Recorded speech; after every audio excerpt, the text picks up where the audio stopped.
بسم الله الرحمن الرحيم. مشاهدينا الكرام متتبعي قنوات شبكة الإعلام العراقي، أسعد الله أوقاتكم بكل خير وأهلا وسهلا مرحبا بكم هنا في ختام اليوم الأول من الجولة 37 من منافسات دوري نجوم العراق للموسم الكروي 25-26، ونحن على أعتاب توديع هذا الموسم.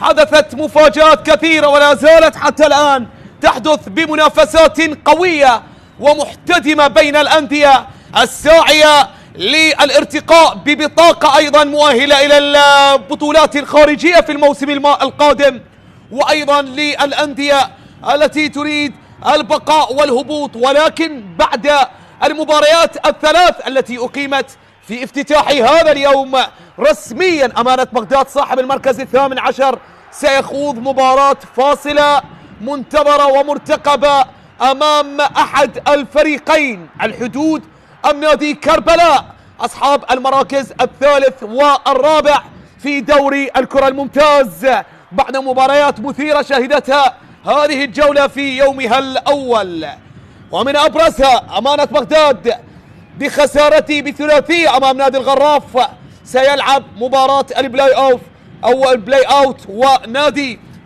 الكهرباء ينتصر على دهوك بثنائية مقابل هدف وحيد، يرتقي من خلالها نادي الكهرباء ويبتعد عن شبح الهبوط. وأيضا منافسات المباريات الفاصلة القرمة ينتصر بهدف وحيد على نادي ديال. الآن مواجهتين، مباراة نوروز والموصل أمامكم سادتي الكرام على ملعب نوروز، وأيضا نادي الزوراء يستضيف نادي النفط أيضا بنفس التوقيت ليختتم اليوم الأول من الجولة 37.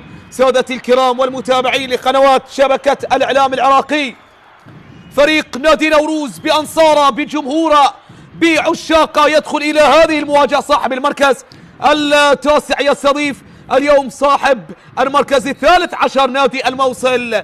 نعم، هي مواجهة ومباريات متبقية للفريقين من أجل إنهاء الموسم بمركز يليق بالفريق. أتحدث عن نادي الموصل بطل دوري الكرة الممتاز الموسم الماضي، وأيضا فريق نادي نوروز الذي يلعب موسم الخامس في دور النجوم منذ التأهل. سادتي الكرام والمتابعين، نمر باستعراض تشكيلة الفريقين، بداية بالفريق الضيف نادي الموصل بحراسة المرمى عمران زكي إلى جانب محمد معن، جوسين ميديراندا وسيدريك ناكاه، عمر عبد الرحمن وباقر عطوان، أكرم رحيم، بشير عمر، غيث أحمد ودحام إبراهيم، وأخيرا هداف الفريق وثاني هدافي الدوري علاء الدين الدالي صاحب ال19 هدف، النجم السوري بالمناصفة مع اللاعب بيتر قرقيس نجم نادي دهوك.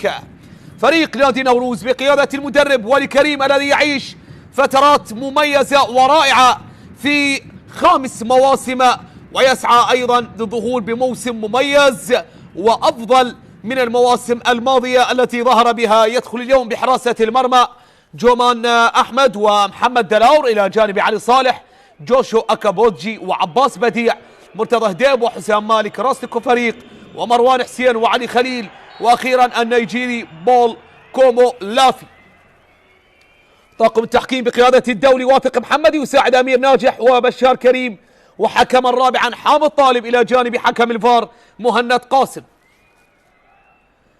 خطأ يرتكب من هناك لفريق نادي الموصل، عباس بديع يتحصل فريق نادي الموصل على مخالفة، ولكريم قيادة مميزة للمدرب الجيد والرائع والذي يقود فريق نادي نوروز للفترة الثانية في تاريخه. الفترة الأولى موسم 21-22 وهو أول مواسم فريق نادي نوروز في دور النجوم، والآن يعود لقيادة الفريق في فترة مميزة، وخامس مدرب يقود فريق نادي نوروز منذ وصول ممثل السليمانية إلى دور النجوم بعد المدرب السويدي ياسين آراس، أيضا المدرب قحطان شثير، المدرب السوري نزار محروس، المدرب البرازيلي جوردان فييرا، صاحب الإنجاز التاريخي والخالد لأسود الرافدين والتتويج في بطولة الدوري أو بطولة آسيا 2007. كرة على اليمين، محاولة بول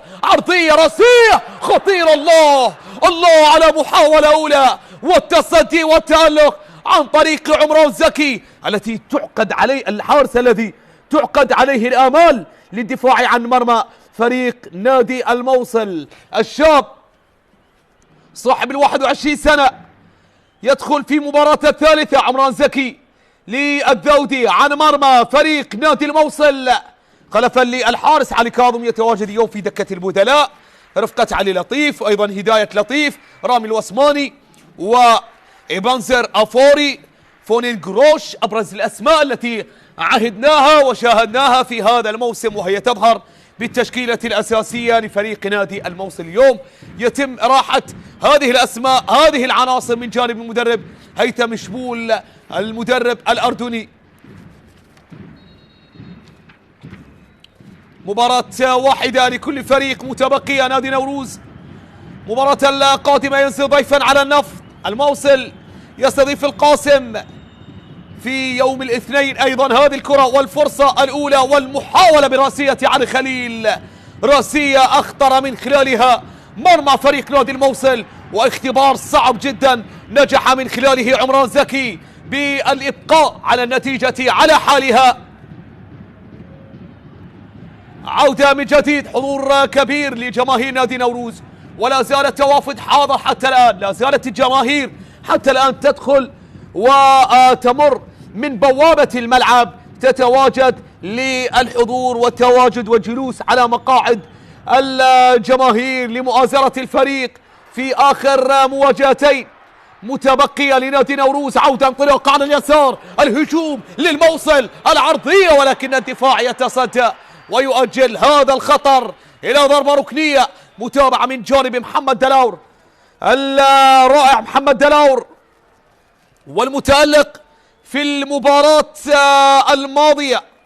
ثنائية في مرمى زاخو، ثنائية قفز من خلالها نوروز ب3 نقاط ثمينة. كان من دون الهدفين اللاعب محمد دلاور. المباراة التي شهدت إهدار ركلتي جزاء لزاخو أو لنوروز أمام زاخو، محمد رضا جليل ونيتو أكارا. ضربة ركنية لفائدة فريق نادي الموصل في هذه اللحظات. ضربة ركنية لنسور الحدباء، ترسل عالية، محاولة بالراس، لا زالت الكرة وعند تومان أحمد تستقر الكرة في النهاية مع الرغبة، ويحد من خطورة نادي الموصل الذي انطلقت في هجمة والآن انتهت بركنية. عودة من جديد عند دفاعات نادي نوروز، نقلات عند الصفوف الدفاعية لفريق نوروز. أفضل ظهور لنوروز موسم 23-24 في الموسم قبل الماضي، وحصد المركز السابع ب56 نقطة، وأكبر عدد من النقاط يحرز فريق نادي نوروز منذ تواجده في دور النجوم. وأيضا أفضل مركز حصد الفريق منذ الوصول في موسم 21-22. عودة على اليسار لمصلحة نادي الموصل، عرضية طويلة، الكرة على مناطق وعلى مشارف المنطقة. متابعة كانت حاضرة من دفاعات نادي نوروز. استرداد للكرة علي خليل صاحب أخطر الكرات والمحاولات بضربة رأسية أخطر من خلالها مرمى نادي الموصل في محاولة في الدقائق الأولى كانت تدلل على رغبة الفريق لزيارة الشباك. وهذا بول كومولافي يحاول ينطلق، والمتابعة جات والمنع من جانبي الكولومبي جوسين ميديراندا من أمام النيجيري. بول كومولافي انطلق على اليمين أمام رياكشن من جانب المدرب ولكريم الذي يفتش عن الهدف الأول وفرحة الهدف الأول. هذه الكرة الماضية والتمريرة بظهر جوسين ميديراندا، ولكن تمكن من استعادتها. حالة تسلل كانت في الكرة الماضية على النجم النيجيري بول كومولافي في الكرة الماضية.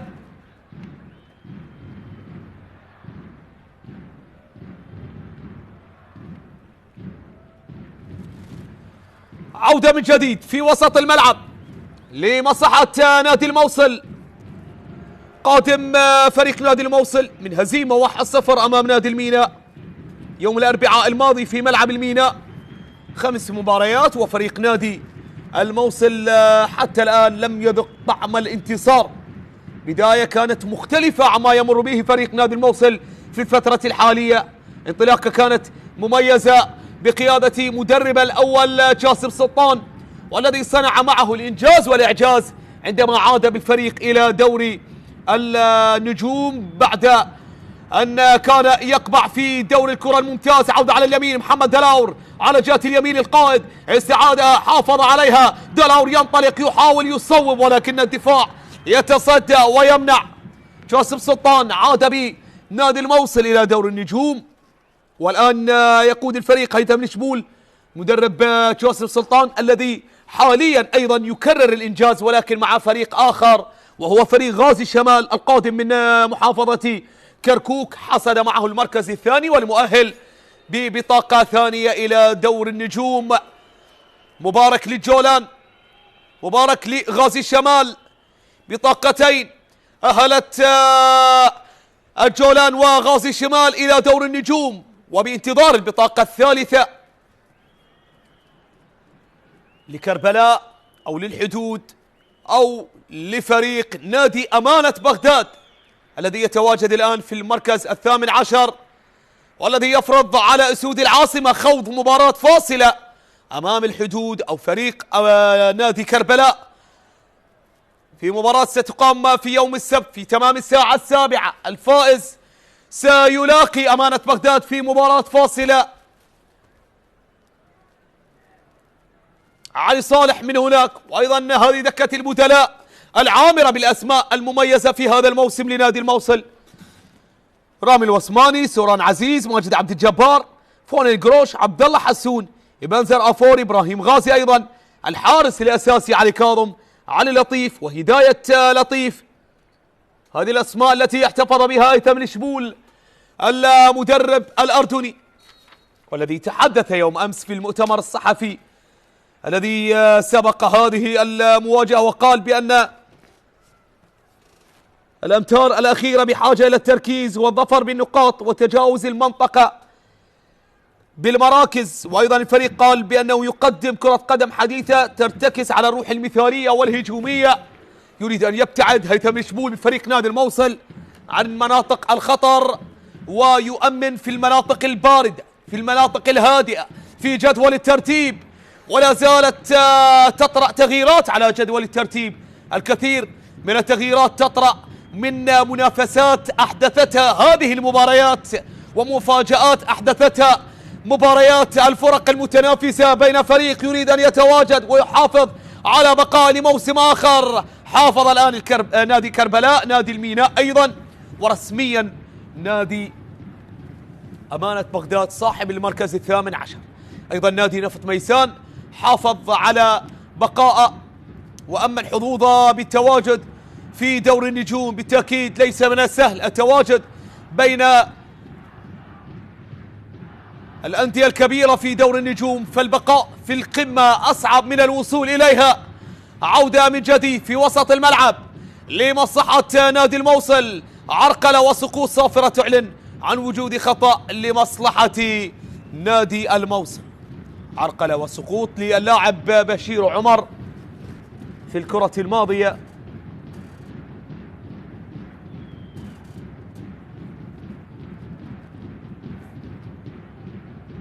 ولا زالت الهتافات الجماهيرية سادتي الكرام والمتابعين حتى الآن فيها من التفاؤل الكبير وفيها من الدعم الكبير لفريق نادي نوروز ممثل السليمانية.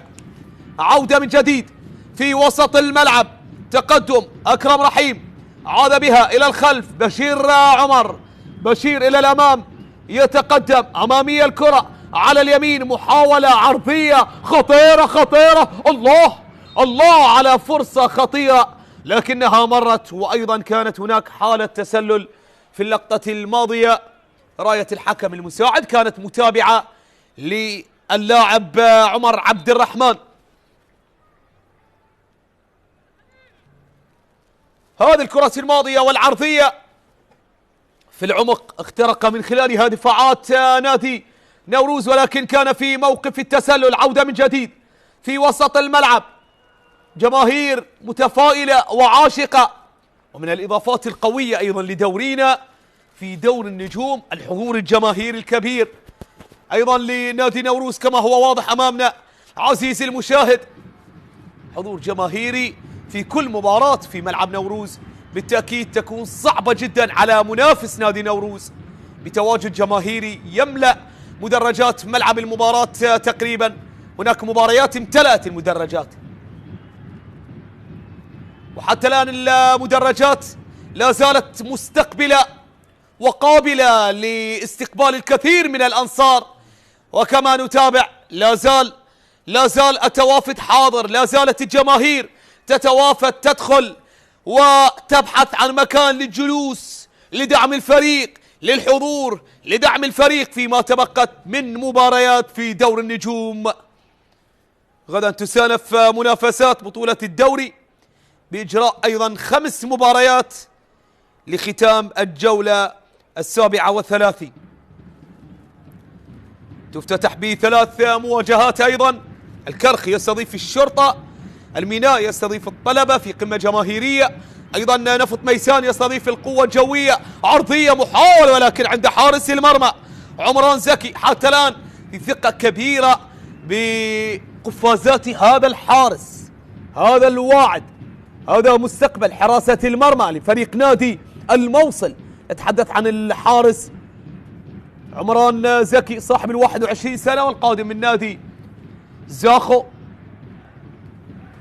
مثل شباب زاخو، وأيضا تواجد بالفريق الأول لم يشارك، ولكن اعتبر تواجده بقائمة فريق نادي زاخو في خوض منافسات دوري النجوم إضافة قوية. يعرف أجواء الدوري، احتك أكثر مع أجواء جماهيرية وتنافسية قوية في دور النجوم خاصة في المواسم الأخيرة.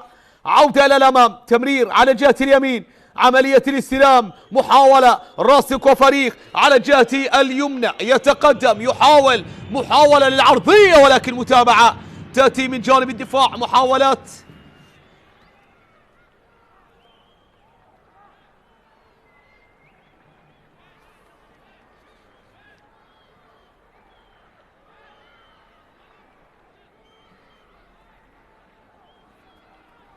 ضربة ركنية.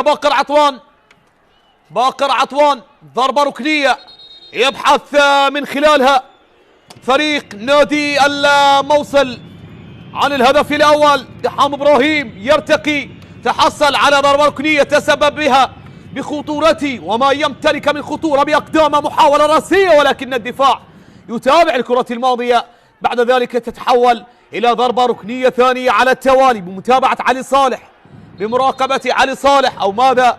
ضربة مرمى لمصلحة نادي نوروز، مع متابعة أيضا للحالة الماضية، مع مطالبات لا زالت مستمرة فيما يخص الحالة الماضية.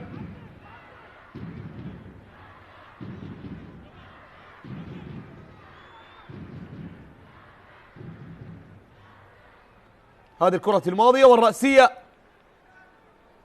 والمحاولة، هذه الكرة التي حتى الآن يتم تداولها ومناقشتها إن كانت هناك ضربة ركنية ثانية لنوروز أم ضربة مرمى، والتصديق على القرار. هيثم الشبول من هناك الواضح أمامنا بالصورة منذ 29 يناير 21 مباراة بقيادة لهذا المدرب لفريق نادي الموصل. عودة على اليمين، تمريرة متابعة من أمام مروان حسين، أيضا الخطير صاحب 8 أهداف. انطلاقة سريعة، كونتر اتاك سريع. عمر عبد الرحمن يمر، يتخطى، يبحث ويمرر في وسط الميدان لمصلحة باقر عطوان. هجمة للموصل، تصويبة بعيدة إلى خارج أرضية الملعب، تحولت بعد ذلك الكرة إلى ضربة مرمى طويلة وبعيدة جدا. الكرة الماضية عن طريق اللاعب باقر عطوان. موسم مميز يقدم باقر مع فريق نادي الموصل، قادم من نادي الحدود. باقر عطوان مثل كربلاء أيضا. هذه المباراة رقم 30 لمصلحة اللاعب باقر عطوان، 24 سنة لهذا اللاعب.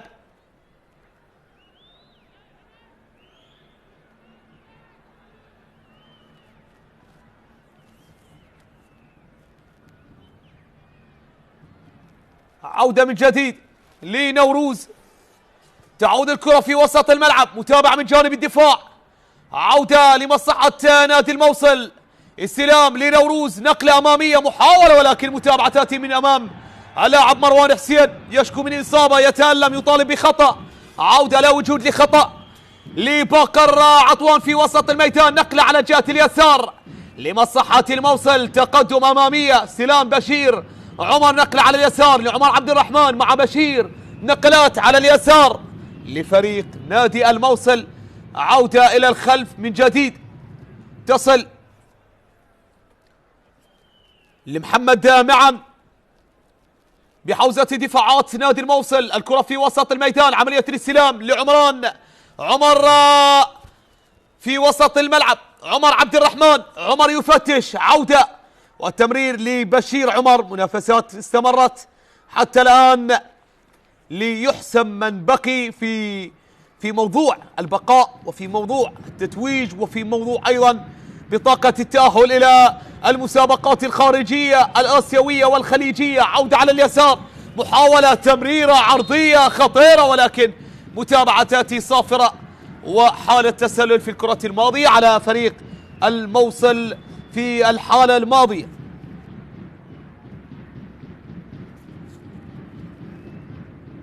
هذه الكرة الماضية والتمرير كان متسلل لاعب عمر عبد الرحمن في الكرة الماضية.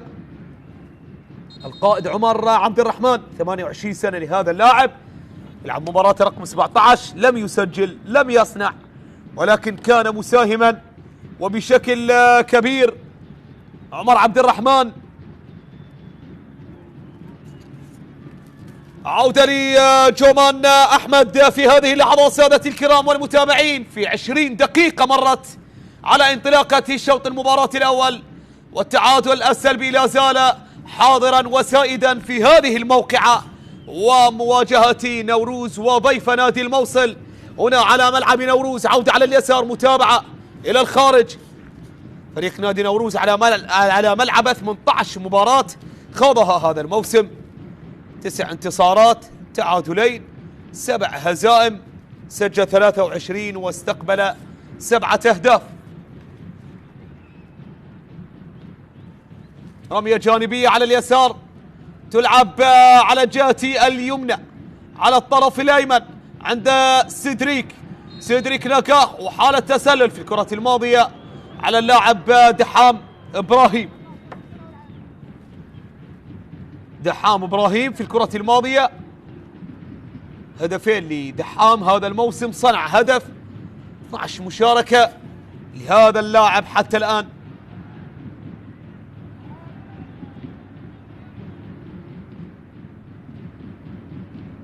ثلاثين سنة لدحام إبراهيم، لاعب ومهاجم خطير جدا. هدفين، كرة إلى الأمام، محاولة عرضية خطيرة، جول الله الله. أيضا اختبار ثاني يتعرض له عمران زكي، وعلى مرتين يتصدى، يتألق ويمنع تقدم فريق نوروز أمام إشادة من جانب المدرب ولي كريم في اللقطة الماضية. هذه الكرة كان متسلل، ولكن أيضا لا يمنع بأن كان هناك تصدي وتأثير على الحد من هدف المباراة الأول وخطورة فريق نادي نوروز. تصدي وتألق من جانب اللاعب أو حارس المرمى عمران زكي، يتصدى، يعود في وسط الملعب. تعود الكرة لنادي الموصل في وسط الميدان، صافرة تأتي وخطأ. عمر عبد الرحمن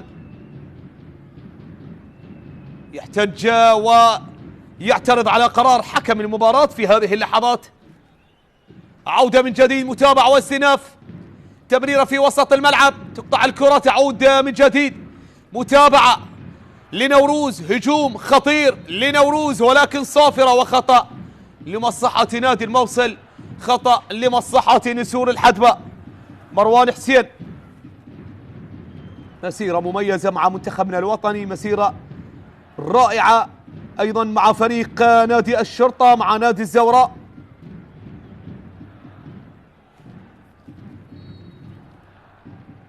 انطلاقا من الزوراء مثل الشرطة والطلبة والنفط والنجف على مستوى المشاركات في دور النجوم، وأيضا محطات في عالم الاحتراف في صفوف نادي الخليج في المملكة العربية السعودية، وأيضا في صفوف نادي سبهان في دولة إيران. عودة على اليمين، محاولة خطيرة جدا، متابعة تأتي من جانب دفاعات فريق نادي نوروز، ولكن حالة تسلل أيضا في مباراة ما يطغي على منافساتها، إنها فيها من الكرات الخطيرة واختار مرمى المنافسين، ولكن جميع الفرص الخطيرة كانت في حالة وموقع التسلل. نعود إلى مروان حسين أيضا في الملاعب الإيرانية من بوابة نادي سبهان أصفهان الإيراني، مثل أيضا على مستوى الاحتراف وأيضا في دور النجوم. لا ننسى المحطة الجيدة في مسيرته مع فريق نادي أربيل. عودة من جديد، رمية جانبية لمصلحة فريق الموصل عن طريق غيث أحمد، وهذا هو العاشق الصغير والذي يرفع الراية وشعار فريق نادي نوروز بمؤازرة للفريق في دعم يتواصل من جانب الأنصار. تختلف الأعمار، ولكن ما يوحد هذه الأعمار عشق هذا الفريق والممثل لمحافظة السليمانية. نتحدث عن نادي نوروز الذي تأهل وصيفا في دوري الكرة الممتاز. عرضية خطيرة، متابعة من جانب الدفاع، عودة من جديد على اليسار، متابعة من دفاعات نادي نوروز، رغبة واضحة جدا من فريق نادي الموصل لزيارة الشباك، أيضا يدخل إلى هذه الموقعة ويركز بشكل كبير على تحقيق الانتصار للابتعاد أكثر وأكثر في المراكز المتقدمة. عودة على اليسار من جديد، نقلات في الوسط لمصلحة نوروز، عودة للأمام، سيدريك ناكا قطعها ولكن لا زالت عودة من جديد بالكعب، رائعة، تمريرة أمامية وجميلة. بشير عمر كونتر اتاك وادفانتج ياتي من جانب حكم اللقاء، استفادة لحامل الكرة، عودة إلى الأمام، ينطلق دحام إبراهيم والتمرير، يفتح مسافات لعلاء الدين الدالي، مررها على عرق الأعداء، من هناك يتحصل على مخالفة علاء الدين الدالي في الكرة الماضية، خطأ لعلاء الدين الدالي يتحصل عليه في هذه اللحظات.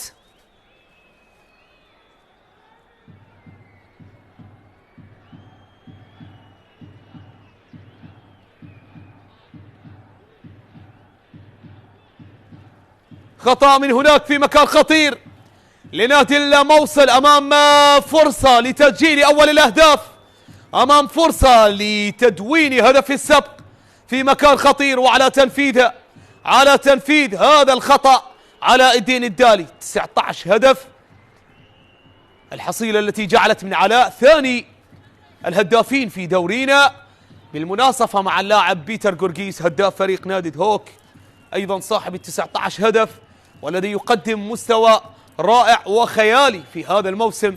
كرة ثابتة ومخالفة تأتي في هذه اللحظات لمصلحة نادي الموصل أمام حائط الصد المرتبك، أمام كرات الدالي ومحاولات علاء في كرة، في محاولة، في مكان يفضل علاء، وعودنا علاء على تسجيل الأهداف الرائعة وليست فقط الكثيرة، الرائعة والكثيرة. كرة الله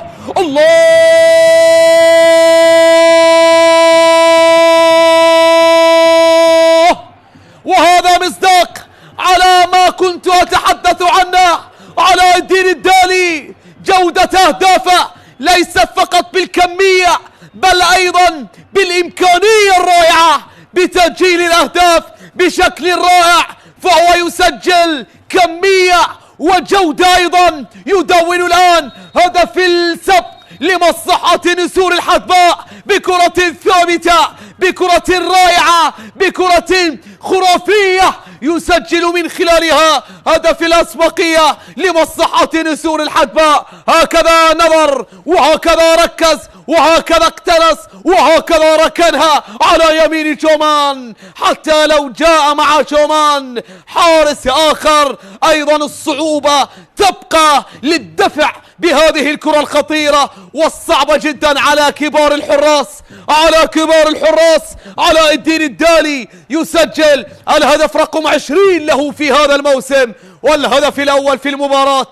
علاء الدين يسجل ويدون، وهو من يأتي بالمصباح السحري لفريق الموصل وأنصار الموصل الحاضرة هنا في مدرجات ملعب اللقاء والمؤازرة للفريق، والتي تحدت المسافات في كل المباريات في دورينا، وحضرت وآزرت وشجعت ودعمت الفريق بالسراء والضراء بالرغم من الظروف الصعبة التي يمر بها نادي الموصل.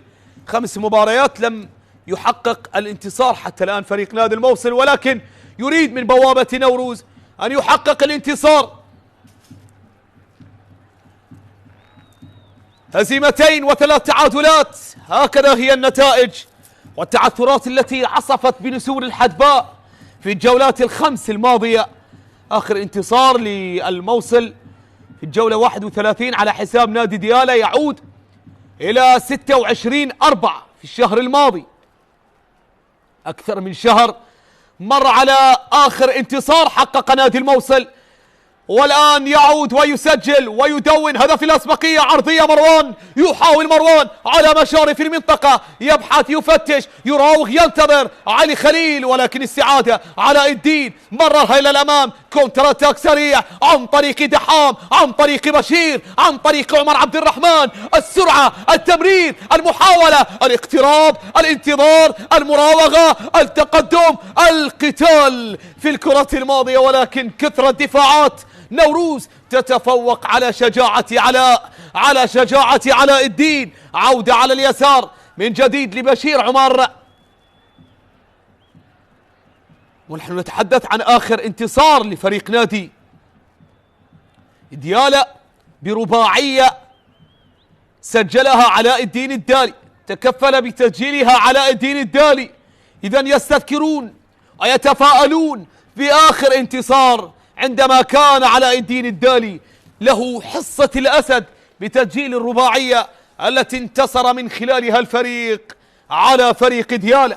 عودة للأمام بعدها تعادل مع الغراف 1-1، سجل دحام إبراهيم وقتها، ثم الخسارة من القوة الجوية 2-1. أيضا علاء الدين الدالي سجل، ثم تعادل 2-2 مع الموصل، سجل جوسي ميديراندا وإبراهيم غازي، ثم تعادل 3-3 مع دهوك، سجل جوسي ميديراندا وإبراهيم غازي وبشير عمر، وبعدها الخسارة في الجولة الماضية بهدف وحيد أمام المينا.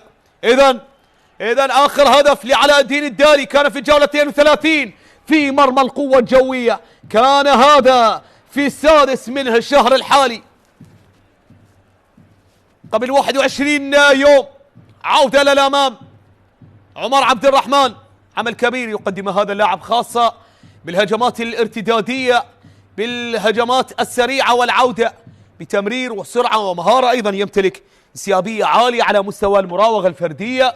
نتحدث عن اللاعب عمر عبد الرحمن الذي دائما ما يمتلك الحلول بأقدامه، يجد الحلول ويجد الثغرات بمعاينة سريعة يمتلكها هذا اللاعب في عملية المسح السريع لأرضية الميدان. علاء الدين في ثاني محطات النجم السوري حتى الآن في دورينا، أو ثالث المحطات في دورينا بعد نفط ميسان، وأيضا فريق نادي القرمة المحطة الماضية لعلاء الدين الدالي. أيضا الاحتراف في الملاعب الإيرانية مع نادي شادور مالو، في الملاعب الكويتية من بوابة العربي.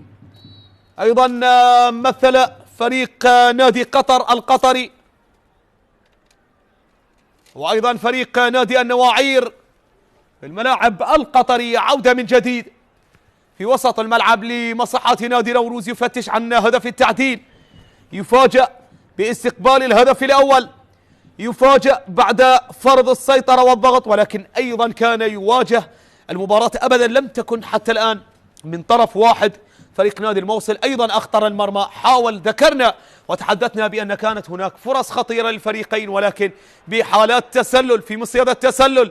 وحتى الهدف الذي جاء من كرة ثابتة من هناك عمران، والخروج الغير موفق بتوقيت غير مثالي. عودة من جديد، لا وجود لحالة تسلل، ولكن الفار ربما له رأي آخر. محمد دلاور من سجل الثنائية في المباراة الماضية في مرمى زاخو يريد أن يظهر أيضا بموقف المنقذ في الكرة الماضية ويبحث عن ركلة جزاء.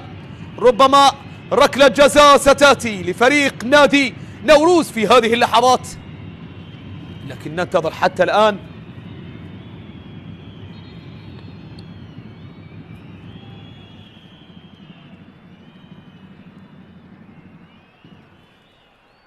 معاينة للحالة في غرفة الفار، ننتظر بقيادة الحكم الدولي مهند قاسم يعاين حالة التسلل أو حالة ركلة الجزاء في الكرة الماضية إن وجدت. هذا محمد دلاور، هذا هو القائد الذي انطلق وحاول في الكرة الماضية. 3 أهداف لمحمد دلاور في هذا الموسم القادم من فريق نادي أربيل.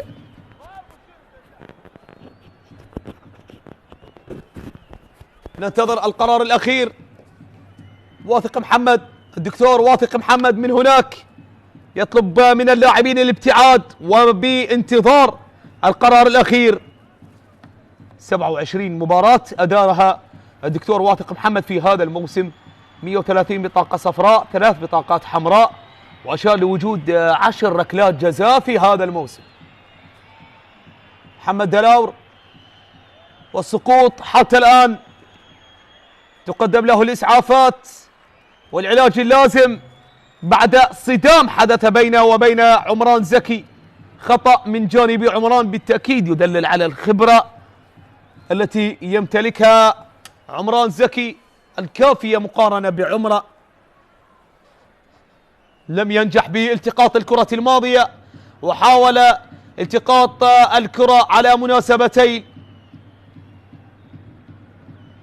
واثق محمد لا زال الحديث قائم بينه وبين مهند قاسم فيما يخص الحالة الماضية والتي تداول حاليا وتناقش وتعاين من جانب مهند قاسم بانتظار القرار الأخير، والمعاينة لا زالت مستمرة. هذا هو القائد محمد دلاور يطلب تنفيذ هو ركلة الجزاء إن وجدت وإن صدق عليها من جانب تقنية الفيديو. هذه الكرة الماضية الأولى حاول من خلالها عمران، تابعها وانطلق محمد دلاور وعرقل واصطدم بالحارس عمران زكي، ولكن ننتظر القرار الأخير.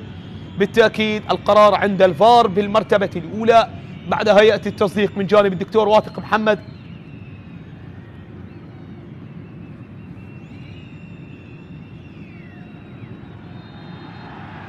يعود واثق محمد، يستدعى الدكتور واثق محمد للمعاينة بنفسه، للمشاهدة بنفسه، وللحكم بنفسه من خلال المعاينة الذاتية. يذهب واثق محمد، ننتظر ماذا سيكون القرار. إذا ذهب واثق محمد يبدو بأنها كرة صعبة على مستوى الحكم. فريق نادي نوروز تحصل هذا الموسم على 8 ركلات جزاء، سجل 6 وضيع 2.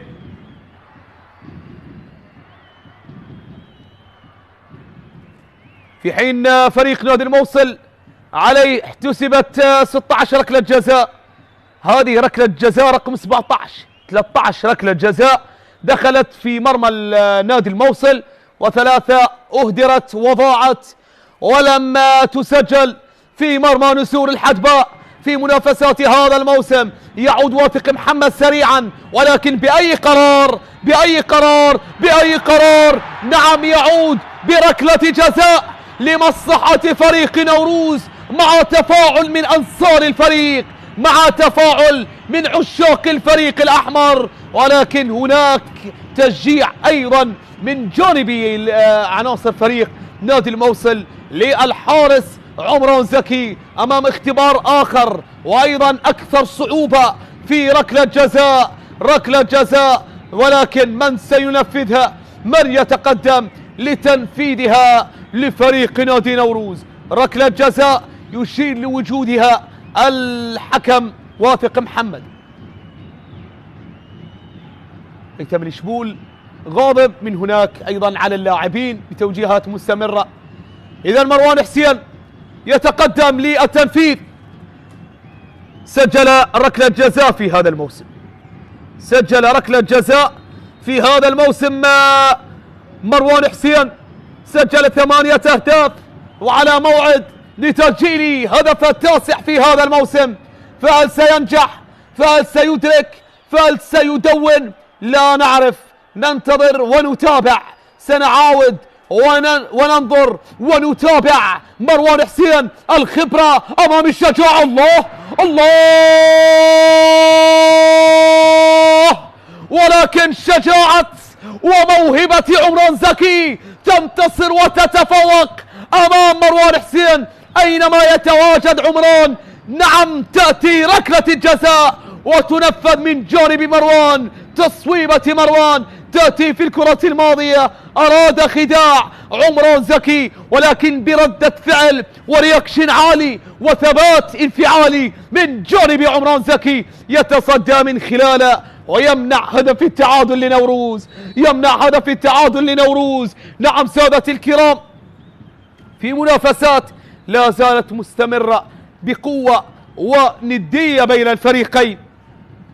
نوروز حتى الآن لا زال راغبا وبقوة لتعديل الكفة، بالتأكيد لا يرضى بهذه النتيجة، لا يرضى أبدا بهذه النتيجة حتى الآن أمام أنصاره، أمام عشاقه. بطاقة صفراء في هذه اللحظات على اللاعب جوشو أكابوجي.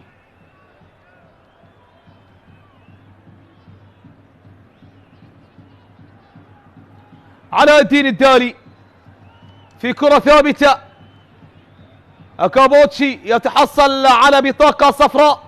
كرة ثابتة من علاء الدين الدالي صاحب الهدف الوحيد، ومن كرة ثابتة ومن هكذا كرات ترك الموصل متقدما حتى الآن في آخر 5 دقائق متبقية على نهاية الشوط المباراة الأول، في مباراة فيها من التنافس الرائع والندية. بالتأكيد غياب مؤثر في صفوف نادي نوروز، غياب اللاعب نيتو أكارا النجم البرازيلي. كرة ثابتة، علاء الدين يسددها، هذه المرة تصطدم في الجدار، تصويبة على مرة ثانية من جانب النجم السوري ولكنها مرت بجوار القائم الأيمن إلى خارج أرضية الملعب. نيتو أكارا غياب للبرازيلي بسبب الإصابة، سينهي الموسم بالإصابة نيتو أكارا كما شاهدنا على الموقع الرسمي لفريق نادي نوروز. نيتو أكارا هو صاحب الثنائية في مرمى الموصل في المباراة الأولى التي جمعت الفريقين في الجولة 17 في سادد هوك في السادس من شهر فبراير، وثنائية انتصر بها نوروز، ثنائية نظيفة. محاول على اليمين دحام إبراهيم، التمرير، المحاولة، التصويبة، لا زالت عودة من جديد، التصويبة ولكن الدفاع يتصدى وإلى خارج أرضية الملعب. ضربة ركنية مع رغبة لنسور الحدباء، مع رغبة للطامحين للباحثين عن هدف ثاني في هذه اللحظات. غيث أحمد يصوب ودفاعات نوروز صامدة ومرابطة تمنع الهدف الثاني وتصد. يشكو من إصابة شومان أحمد حارس مرمى نادي نوروز في هذه اللحظات. ألف سلامة للحارس شومان أحمد.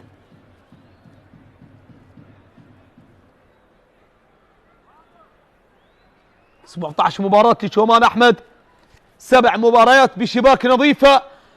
الحارس القادم من محافظة الرمادي قفز للكرة الماضية ولكن تعرض للإصابة على إثر هذه القفزة وعملية الطيران وردة الفعل الحاضرة.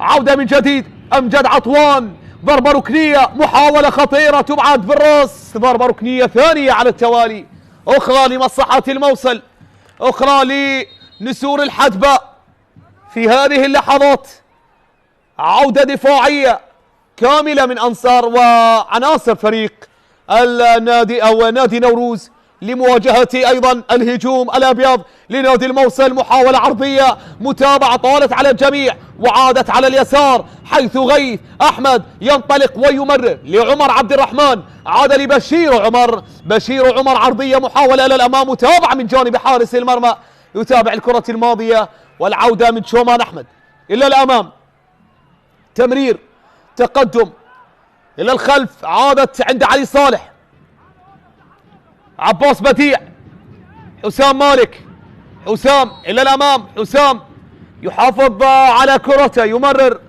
عودة من جديد في وسط الميدان لفريق نوروز في هذه اللحظات، والبحث والشغف الحثيث أيضا والسعي الحثيث لزيارة الشباك وتسجيل التعادل. عودة للأمام عند حارس المرمى، وصلت عند عمران زكي، حتى الآن هو نجم اللقاء، هو نجم اللقاء بتصدياته أيضا للكرة الأولى ورأسية النجم النيجيري بولكو مولافي التي قربت نادي نوروز من هدف المباراة الأول عند الدقيقة الثالثة تقريبا. تصدى عمران زكي وجدد الأمل لفريق نادي الموصل، وأبقى النتيجة على حالها حتى جاء الدليل إلى المرمى علاء الدين وأدرك هدف الأسبقية في الدقيقة 27. عودة على اليمين لنوروز، محاولة تمريرة أمامية متابعة من جانب الدفاع، عودة للأمام بشير عمر، بشير عمر تمرير أمامية، استلام عن طريق علاء الدين الدالي، علاء الدين والتمرير على اليسار، متابعة جاءت من جانب الدفاع، لا زالت الكرة الحاضرة حتى الآن، عودة إلى الأمام، تمريرة على اليسار، التقدم والانطلاق بحوزة صاحب الهدف الأول، نجم المباراة الأول حتى الآن، تمرير البشير عمر على اليسار، يحاول بشير تمريرة، تغيير بالمسار ناحية الجهة اليمنى عن طريق سيدريك ناغا، والتمرير البعيد على اللاعب باقر عطوان، والصدام بين وبين اللاعب مرتضى هديب.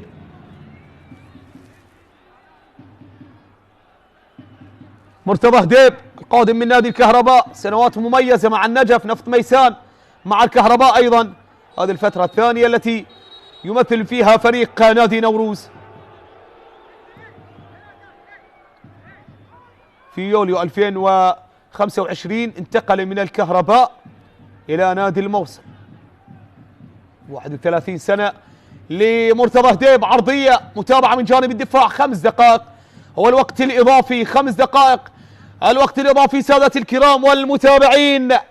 مباراة أيضا شهدت توقفات، اللجوء إلى الفار أيضا استهلك الكثير من الوقت، بالإضافة إلى أيضا الإصابات وتوقف المباراة بسبب إصابة بعض اللاعبين استنزف الكثير من الوقت. عودة من جديد على اليسار، متابعة من جانب الدفاع، تمرير في وسط الملعب، استعادة دفاعية عن طريق محمد معان لفريق نادي نوروز أو للموصل، تمريرة طويلة إلى الأمام، محاولة الاستعادة الرائعة من جانب دحام إبراهيم، دحام يحاول الاستعادة من علي خليل، علي خليل ومرتضى هديب، وإلى خارج أرضية الملعب، رمية جانبية تلعب سريعا لفريق نوروز يريد الذهاب إلى الاستراحة وهو متعادل بدون تأخر. عودة تمريرة أمامية في وسط الميدان، تقدم إلى الأمام عن طريق أكابوجي، تمريرة على اليمين، وصلت طويلة سريعة، ومحاولة من جانب عمر عبد الرحمن إلى خارج أرضية الملعب، ضربة ركنية يشير لوجودها الحكم المساعد، بينما القائد عمر عبد الرحمن يعترض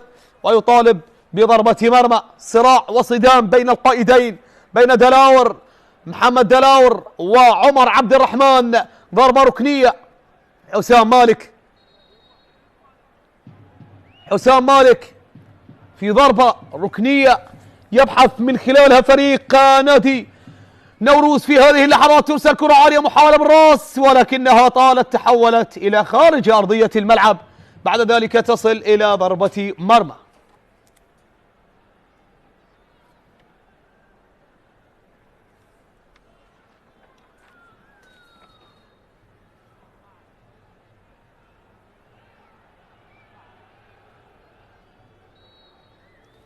نادي النفط متقدم الآن على مضيفه نادي الزوراء بهدف وحيد منذ الدقيقة 32. تقدم فريق نادي النفط، هذه أبرز اللقطات واللمحات وأيضا المجريات عمران زكي والتصدي لركلة جزاء، وأمام خبرة، وأيضا يعتبر من أبرز نجوم دورينا على مدار السنوات العشر الماضية. خطيرة، انفراد، تمرير، الله الله، من جديد عمران زكي يتصدى، من جديد عمران يبقي على نظافة الشباك أمام ردة فعل بالتأكيد يغضب من خلالها المدرب والي كريم. أي تصدي، أي تألق. أيضا فريق نادي نوروز مرة أخرى يصطدم بالحارس عمران زكي، فهو يواجه اليوم عمران وليس الموصل. عمران بتصدياته، عمران بإبداعه، عمران بإبقائه على نظافة الشباك من ركلة جزاء، وأيضا عدة محاولات واختبارات صعبة جدا تعرض لها هذا الحارس. تصدى وتألق، تصدى، وحتى الآن بأداء مميز وتاريخي لهذا الحارس صاحب 21 سنة. 21 سنة. رمية جانبية عادت على اليمين، محاولة من حسام، عرضية، متابعة، تصطد بغيث أحمد في الكرة الماضية. أيضا يتفاعل، يطلب من الجماهير التفاعل أكثر وأكثر في هذه اللحظات. على اليمين رمية جانبية تلعب، حسام مالك، حسام يحاول تمريرة، محاولة محمد دلاور الاختراق والمرور، ولكن كرة مرت وتجاوزت الخط وعبرت إلى ضربة مرمى لمصلحة نادي الموصل. ماذا هناك؟ لما الاحتجاج؟ احتجاجات لا زالت حتى الآن. بطاقة صفراء للحارس عمران زكي بسبب الاحتجاج والاعتراض على قرار حكم المباراة. شجاع جدا الحارس عمران زكي حتى الآن من خلال التصديات التي قام بها أمام خطورة نادي نوروز ومحاولات نادي نوروز. حارس واعد ينتظر من المستقبل. لكن حدثني أيضا عن الحضور الجماهيري لفريق نادي الموصل أيضا الذي تعنى المسافات وحضر. كأن المباراة في الموصل أيضا بسبب الأداء الذي يقدم نادي الموصل، وكان أمام أنصاره، وكان المباراة في الموصل في نينوى هناك أمام العشاق والأنصار للكرة الموصلية التي قدمت الكثير من الأسماء، قدمت الكثير من النجوم في كرة القدم العراقية. سادتي الكرام والمتابعين، صافرة النهاية تأتي من جانب الدكتور واثق محمد، تعلن عن نهاية شوط المباراة الأول بتقدم فريق نادي الموصل بهدف الواضح أمامنا بالصورة من كرة ثابتة ورائعة. علاء الدين الدالي أدرك بها التقدم ولا زال متقدما نادي الموصل. سادتي الكرام لا تذهبوا بعيدا، بعد الاستراحة لنا عودة. دمتم بخير والسلام عليكم ورحمة الله وبركاته.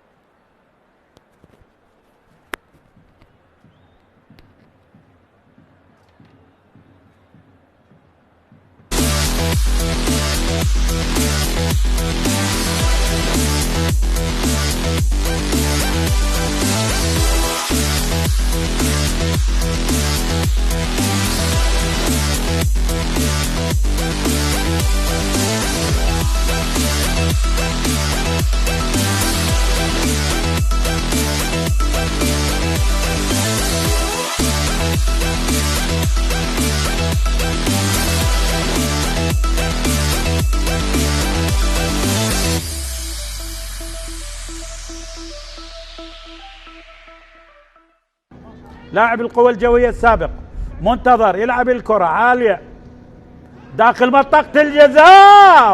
أول هدف أول للأمانة عن طريق ميلاد فلاح. ميلاد يأتي بالأفراح. ميلاد فلاح يأتي بالأفراح. اللاعب يعني الأقدم بالفريق أكثر من 12 موسم مع الأمانة يسجل هدف أول. أمانة بغداد على الميعاد. ميلاد فلاح يأتي بالأفراح جاية من خصم، وبالتالي هدف أول للأمانة، هدف أول لأمانة بغداد بمرمى ديالى. لعب موسيس بيدرو الانجول الاخر، عالية قريبة داخل منطقة الجزاء، ثاني ثاني ثاني ثاني ثاني ثاني ثاني ثاني للأمانة للأمانة عن طريق جبار كريم ثاني الأهداف في المكان السليم، ثاني لأمانة بغداد يا جبار كريم، 7 أهداف بدورنا جبار كريم. لاحظ التمريرة الرائعة، وجبار ما يكذب خبر بهدف ثاني لأمانة بغداد. حلوة المباراة، رائعة الكرة، جبار يستثمر هذه الكرة، وبالتالي أمانة بغداد منتجين، والإنتاج اللي يتكلم عنه الأهداف بين الساقين لعلي فيصل، وبالتالي 50-50 يتحمل المنتظر ويتحمل حارس المرمى علي فيصل. ثاني الأهداف لأسود العاصمة. أمامية الكرة، الانطلاق الآن من جبار، خطيرة الله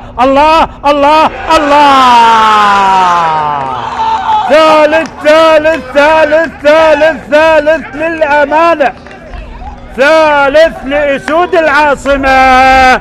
منتظر عبد الأمير بهدف جميل، ثالث لأسود العاصمة.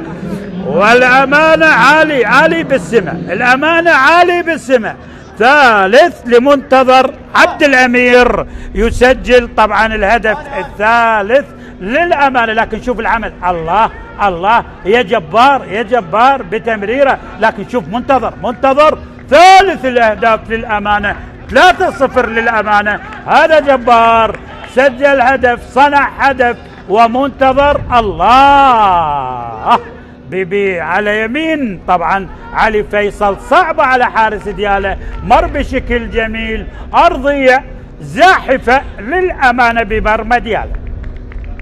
3-0. شوف منتظر طبعا عبد الأمير وصل إلى هدف السادس بدورنا، وسجل على القاسم. التماس الآن، كرة اللعب دياله لعلي صادق مع اياد عبد فرحان، خطيرة، محاولة مهاوي، النيران الصديقة،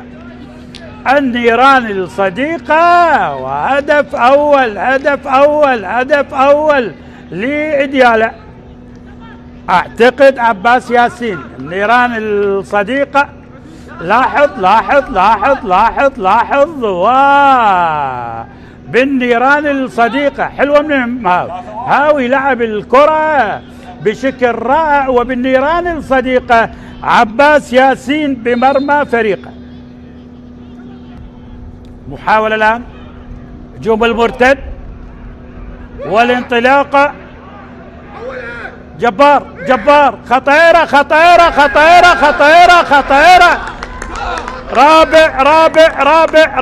رابع لأمانة بغداد. هذه المرة الأوزبكي يسجل، طبعا مراد بك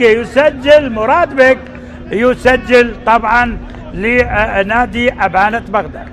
الأوزبكي مراد بك بوبو جنوف لأمانة بغداد، رابع الأهداف.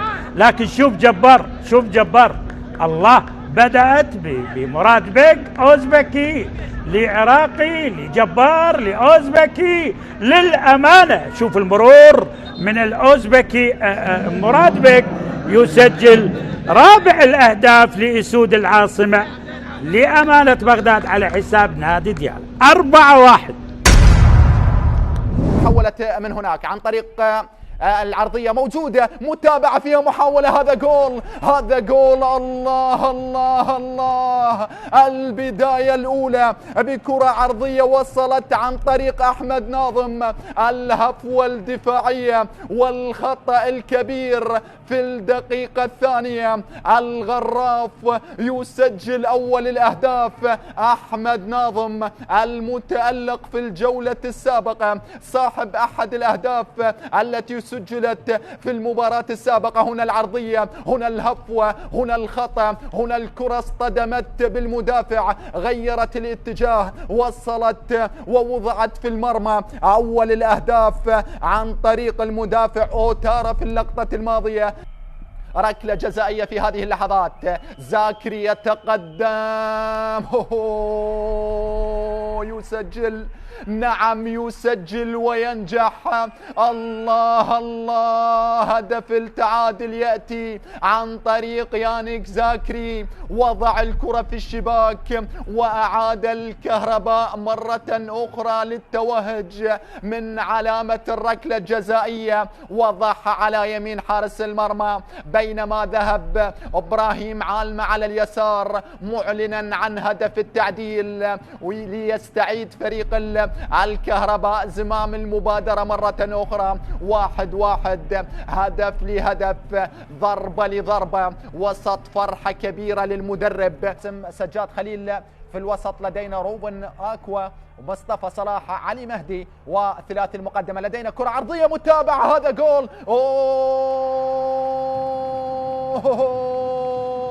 هدف ثاني، ثاني الضربات وثاني الكرات المسجلة. هدف يسجل للاعبي فريق الغراف بكرة وصلت وبعد ذلك نقلت داخل منطقة الجزاء، وسط أفراح كبيرة من على المدرجات.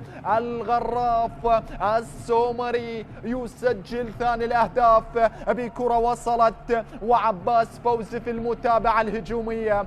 ثاني الضربات وثاني الكرات، بدأها حسن داخل وبعد ذلك متابعة هجومية. عباس فوزي وضع الكرة في الشباك، أعلن عن ثاني الضربات.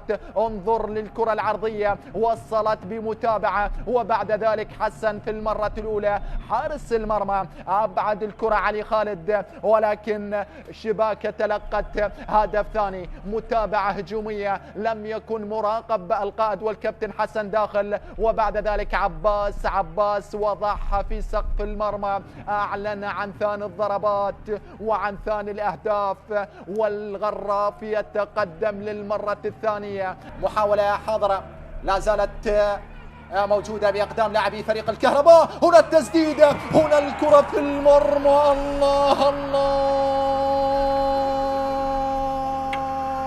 وصلت، نعم الجوهرة أحمد عايد يعود بفريق الكهرباء إلى نقطة الانطلاق بظل النقص العددي.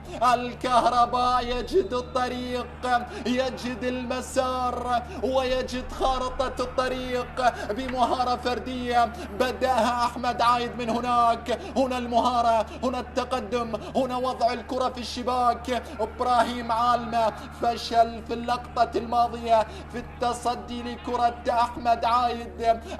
يا عايد في اللقطة الماضية عاد الكهرباء للتوهج، سجل أحمد عايد ووضع الكرة في الشباك. إلى دور الدرجة الممتازة الآن، محاولة لا زال يبحث والتمرير، بعد ذلك من أجل مصالحة الجماهير، من أجل مصالحة الجماهير، القاسم عبد الله باسم بأقدامه يسجل أول أهداف المباراة. يا لها من كرة ويا لها من تسديدة سجل من خلالها عبد الله باسم. نعم، من أجل مصالحة جماهيرهم، من أجل تضميد جراحاتهم، عبد الله باسم يأتي بالهدف الأول لمصلحة القاسم في هذه اللحظات. هذا عبد الله باسم، هذا اللاعب الذي تألق في الكرة الأخيرة، بعد ذلك سدد وسجل من خلالها أول أهداف القاسم. شوف هنا المحاولة، هنا الدخول عدى بطريقة رائعة، بعد ذلك مررها لعبد الله باسم. عبد الله باسم وضعها على يسار حارس المرمى حسن نجم. هذه المحاولة وهذه الكرة وهذه التسديدة اللي كانت من اللاعب عبد الله باسم في هذه اللحظات، وأعلن من خلالها أول أهداف القاسم ماثيو بعد ذلك، لكنها بالخطأ. حذاري من أخطاء علاء محيسن، علاء يريد، علاء يبحث، أو هذا لا، أو هذا عبد الله، أوه يا لها من كرة ويا لها من تسديدة ويا له من هدف. عبد الله باسم، أي أداء، أي كرة رائعة، أي هدف رائع سجل من خلالها للقاسم، أتى من خلالها بالأفراح، يتراقص مع ابتسامة جميلة جدا تليق بهذا الفتى الذي سجل هدفين إلى الآن. نعم، هدف كان في الدقيقة 8، وهذا الهدف الثاني الذي كان في هذه الدقائق بعد محاولة، بعد سرعة كبيرة جدا من عبد الله. بعد ذلك عاد وراوغ بطريقة رائعة وسدد، وحسن نجم لم يستطع إنقاذ النفط ميسان من الهدف الثاني في هذه المباراة. الله على كرة، الله على تسديدة، أصبح لديه 7 أهداف في دوري نجوم العراق. هذا عبد الله السعد بطريقة رائعة سجل ودون ثاني أهداف القاسم لهذه المباراة. الفريق في هذه اللحظات يريد ال3 نقاط، يلعب بأريحية، لكن نفط ميسان يريد أن يصل، يريد أن يتقدم. بعد ذلك المحاولة، هدف تقليص الفارق من أجل البقاء في الدور الممتاز، أو من أجل البقاء في دوري نجوم العراق، من أجل الهروب من مباريات البلاي أوف. رضا محمد يسجل الهدف الأول لنفط ميسان، هدف تقليص الفارق. هذا رضا محمد هدفه الثاني في هذا الموسم. رضا محمد بطريقة رائعة. شوف هنا المحاولة اللي كانت من ناثانيال، بعد ذلك التمرير لمصطفى عبد الجليل عرضها، والمتابعة اللي كانت من رضا محمد سجل من خلالها هدف تقليص الفارق من أجل الهروب، ومن أجل البقاء في دوري نجوم العراق، ومن أجل المنافسة، ومن أجل أن يقول أنا لها. ديمي الدوران لعبها على الطرف الأيسر، لا زالت قائمة عرضية،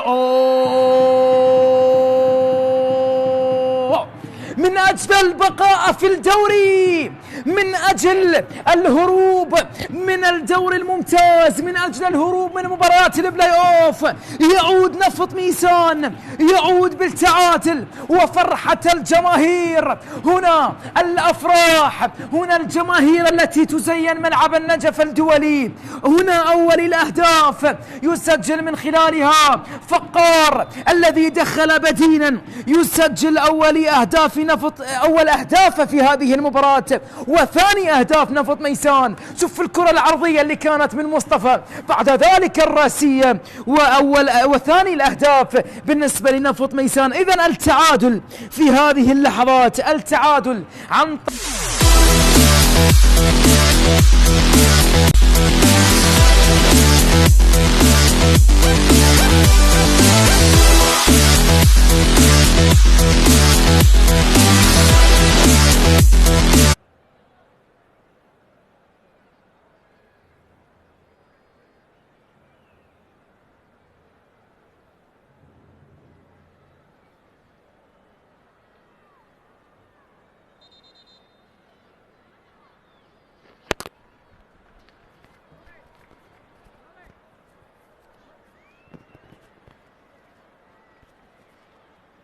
مرة أخرى سادتي الكرام والمتابعين لمنافسات بطولة دوري نجوم العراق عبر قنوات شبكة الإعلام العراقي، هنا وفي ختام اليوم الأول من الجولة 37 ضمن منافسات دوري النجوم للموسم الكروي 25-26. شوط أول مثير جدا هنا بين فريقي نوروز والموصل. صاحب الأرض نوروز يتأخر منذ الدقيقة 27 بهدف علاء الدين الدالي الذي منح التقدم لنادي الموصل من كرة ثابتة ورائعة أدرك من خلالها أول أهداف المباراة. إذا نعود وإياكم سادتي الكرام وتنطلق صافرة قاضي المواجهة الدكتور واثق محمد معلنة عن انطلاقة وبداية فصل المباراة الثاني لهذه المواجهة، وهي المواجهة التي تنطلق متزامنة مع مباراة النفط والزوراء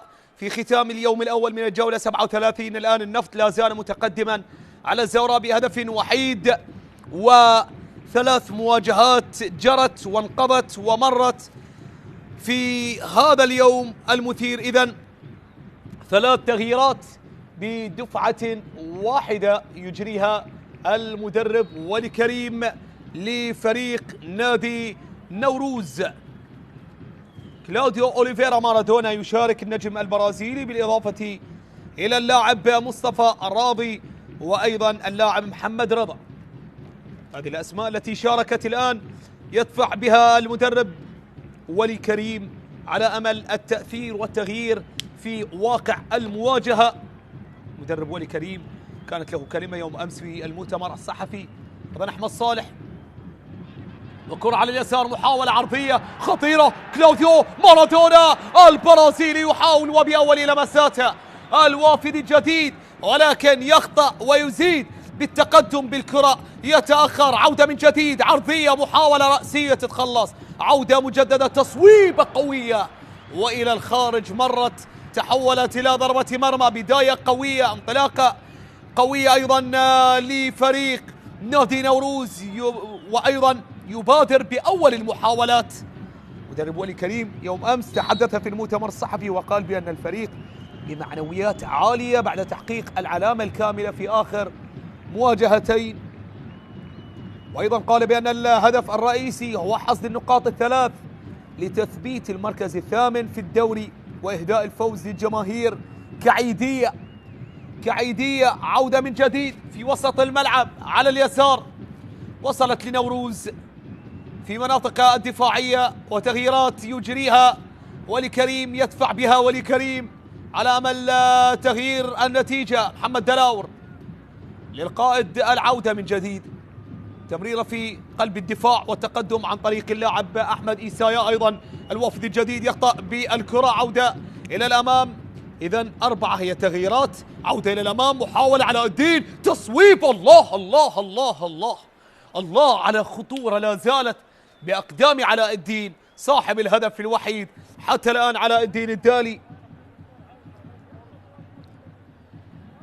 4 تغييرات، جملة من التغييرات يجيها ولي كريم. سادتي الكرام، هذا أبرز ما حدث في شوط المباراة الثاني الذي ينطلق قبل دقائق قليلة. ضربة ركنية، باقر عطوان على تنفيذ الضربة الركنية والمحاولة لمصلحة الموصل، تقدم، تنفيذ، رأسية، الله، خطيرة كانت الكرة الماضية ومرت إلى خارج أرضية الملعب، بعد ذلك تمر إلى ضربة مرمى. بشير عمر، رأسية خطيرة من جانب الغاني، يخطر مرمى نوروز ويحاول في الكرة الماضية. هدفين هذا الموسم للنجم الغاني بشير عمر صاحب 29 سنة، 36 مباراة، وهذه المباراة تقوم ب37 حتى الآن، لم يغب عن أي مباراة. قادم من الدوري الأثيوبي من نادي CBA، أيضا نادي التامين ونادي كاريلا يونايتد من غانا. كرة للأمام، محاولة من جديد تصل لفريق نوروز إلى الأمام. كلاوديو مارادونا، حيث الخطورة، حيث الرأسية، حيث التعادل لمصلحة الوافد الجديد. محمد رضا بمحاولة رائعة كانت بجملة من التمريرات من الوافدين، جاءت بثمارها تغييرات ولي كريم بتمريرة بناها الوافد، الذي شارك حديثا كلاوديو مارادونا ومحمد دلاور حتى محمد رضا، وبضربة رأسية يسكنها في شباك الحارس عمران زكي، معلنة عن هدف التعادل، معلنة عن هدف العودة، معلنة عن استعادة الأمور إلى نصابها. هذه الكرة، هذه التمريرة عرضية ومن لمسة رائعة وعرضية مميزة. كلاوديو خطف الجميع وخدعهم بتمريرته التي قامت بمخادعة وسحب دفاعات الموصل، حتى جاء دلاور، حتى عرضها، أرسلها، وعلى رأس محمد رضا الذي ينجح بإسكانها في شباك عمران زكي، والموصل وسط فرحة وردة فعل للمدرب ولي كريم الذي كنا نتحدث عن ما تحدث عنه في المؤتمر الصحفي يوم أمس. تعود الفرحة للمدرجات، علاقة جميلة وقوية بين ولي كريم والجماهير، أيضا بين اللاعبين والجماهير، وهذه الروحية ساهمت أيضا بتقديم هكذا عطاء وهكذا أداء لفريق نادي نوروز. لكن الهدف قيد المعاينة، وحتى الآن لم يتم التصديق على صحته. ننتظر القرار من تقنية الفيديو والمعاينة التي لا زالت مستمرة من جانب الحكم مهند قاسم حكم الفار. ننتظر القرار الأخير فيما يخص الهدف. سننتظر حتى الآن، الحديث لا زال متواصل، وواثق محمد ينتظر القرار وينتظر النداء الأخير. هل سيكون هدف التعادل أم تبقى النتيجة على حالها بتقدم الموصل بهدف علاء الدين الدالي منذ الدقيقة 27 لمن التحق بنا حديثا.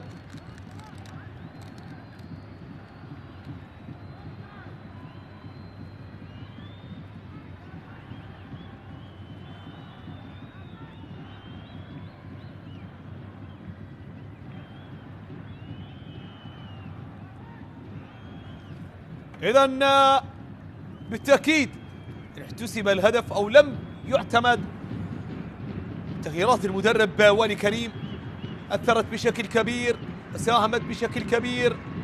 من هناك المدرب هيثم جبول ينتظر القرار في الطرف المقابل، ولي كريم ينتظر القرار الأخير، والفرحة يريدها أن تكتمل بالتأكيد عندما يتم التصديق على هدف فريق نادي نوروز، هدف التعادل. ننتظر حتى الآن نوروز على ملعب 18 مباراة، 9 انتصارات وتعادلين و7 هزائم، سجل 23 واستقبل 8 مع هدف اليوم، مع هدف علاء الدين الدالي.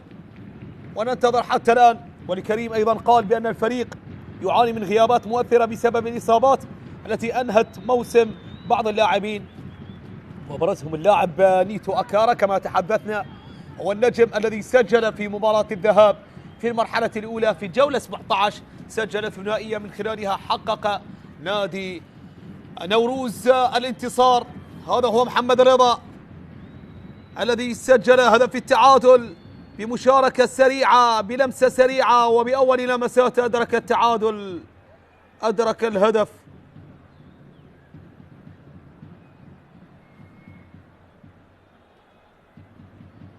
محمد رضا القادم من فريق نادي الزوراء، مثل القوة الجوية والنفط والطلبة، وأيضا محطة من محطات الاحتراف كانت من بوابة نادي صناعة نفط عبادان في الدوري الإيراني. بينما جماهير نوروز المتعطشة والمتحمسة بأجواء من الصخب من المنافسة الكبيرة والقوية والمثيرة في مدرجات ملعب اللقاء في هذه المباراة أيضا.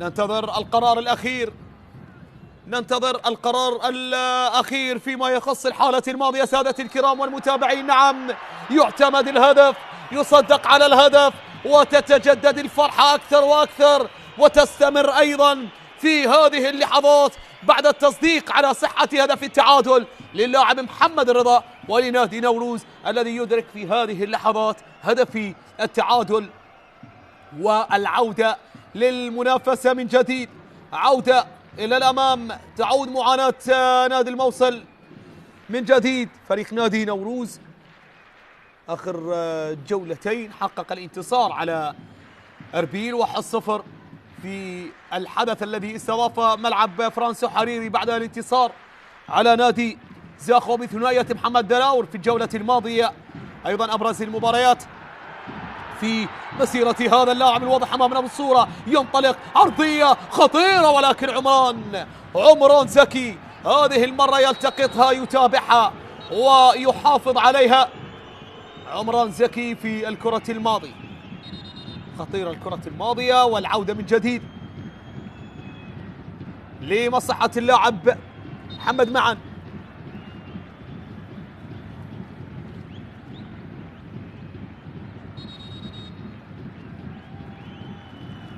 فريق نادي الموصل خارج ملعبه 18 مباراة، 6 انتصارات، 6 هزائم، 7 تعادلات. سجل مع هدف اليوم 24 واستقبل 21. هذه الكرة، هذه العرضية، هذه الكرة الماضية الخطيرة كانت، ولكن عمران زكي كان بالمرصاد لها ومتابعا لخطورتها. مرتضى هديب نقلات في وسط الملعب، أحمد إيسايا نقلها على الجهة اليسار في هجمة لمصلحة نوروز، تمريرة ونقلة في أقصى اليمين، انطلاقة سريعة لمحمد دلاور، يمررها يتابعها من جديد كلاوديو مارادونا النجم البرازيلي، يحاول في الكرة الماضية.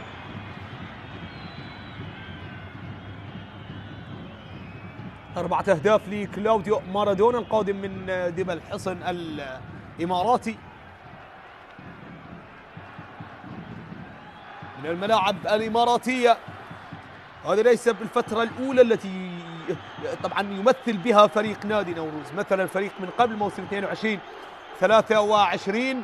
ضربة ركنية ترسل في هذه اللحظات وهي الثانية لنوروز مقابل 5 ضربات ركنية للموصل. راسية خطيرة، الله الله على الإنقاذ والتصويبة والدفاعات الصامدة لا زالت، المرابطة لا زالت. عودة على اليسار، نقلات مستمرة، عرضية، طالت الكرة وإلى خارج أرضية الملعب، تحولت بعد ذلك إلى ضربة مرمى. خطورة لا زالت مستمرة ومصدرها البرازيلي كلاوديو مارادونا، 31 سنة، النجم البرازيلي الذي صنع في هذا الموسم أكثر مما سجل 4، قام بصناعة 6 أهداف، سجل هدفين تم إلغاهما.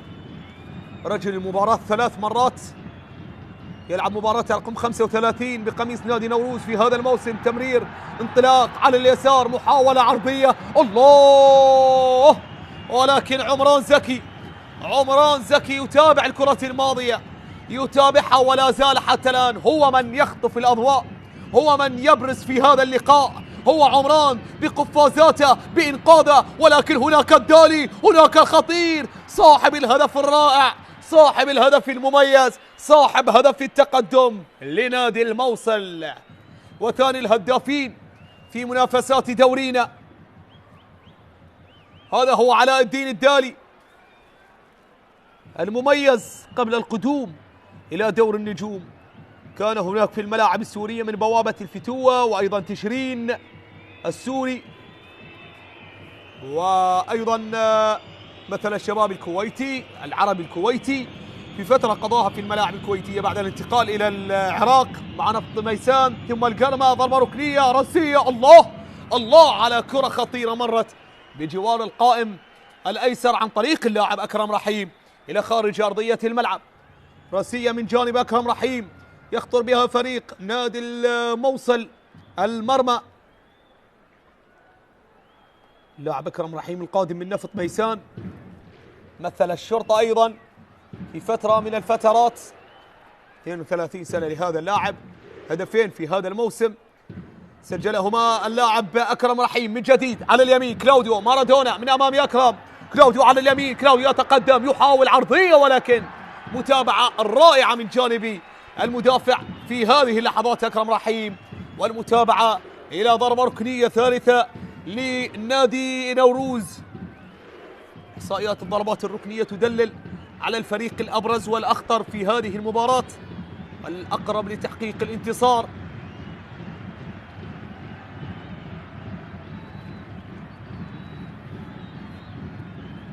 ضربة ركنية تلعب على اليمين، دلاور، عرضية، متابعة من جانب الدفاع لا زالت خطيرة، تصويبة قوية، ولكن متابعة أيضا عن طريق أكرم للمرة الثانية، ركنية يتسبب بها أكرم، ومتابعة أكرم ورقابة أكرم وإنقاذ أكرم إلى خارج أرضية الملعب، تحولت بعد ذلك إلى ضربة ركنية. محمد دلاور، حيث الخطورة بأقدام هذا اللاعب، أينما وجد، أينما تقدم، ضربة ركنية في هذه اللحظات ترسل عالية، محاولة خطيرة راسية خطيرة جدا، مرت واصطدمت بالدفاعات إلى ضربة ركنية ثالثة أو ثانية على التوالي في أقل، وهي الثالثة في أقل من دقيقة في هذه اللحظات، ثانية على التوالي. ولكن في الجهة المقابلة يتقدم على تنفيذها كلاوديو مارادونا للنجم البرازيلي. كلاوديو يفتش عن هدف ثاني لنوروز، يبحث لمصلحة الأبيض، خطيرة تبعد، أو الأحمر أمام الأبيض. المرابطة الدفاعية لأبيض الموصل، عودة إلى الأمام، انطلاقة من رعجات اليمين، سريعة الكرة متابعة، لكن جاءت من جانب دفاعات فريق نادي نوروز بالتوقيت المناسب عن طريق عباس بديع. عودة في وسط الملعب، تعود الكرة من جديد، محمد معن من أمام محمد، الكرة والتمرير الخاطئ، استعادة من جانب سيدريك ناكاه، استعادة من جانب الكاميروني، عودة للأمام في وسط الملعب، 3 أهداف لسيدريك ناكاه قلب الدفاع النابض، أيضا صنع هدفين بوصفات لاعب مهاجم صانع ألعاب. إحصائيات هذا المدافع القادم من نادي بيتر كوب المولديف من مولدوفا، الفريق الذي ينافس في دور المؤتمر الأوروبي. عودة من جديد، دورينا يستقبل ولا زال يستقبل النجوم المحترفين المتميزين أصحاب الإنجازات والأرقام في تاريخ الساحرة المستديرة في جميع قارات العالم، في موسم استثنائي ورائع يقدم بمستويات مميزة من جانب اللاعبين، من جانب الأندية التي ظهرت حديثا ونافست حديثا وعادت لترى النور حديثا، خاصة فريق نادي الموصل بعد غياب 14 موسم. فريق نادي الموسم يعود الموصل إلى موسم جديد.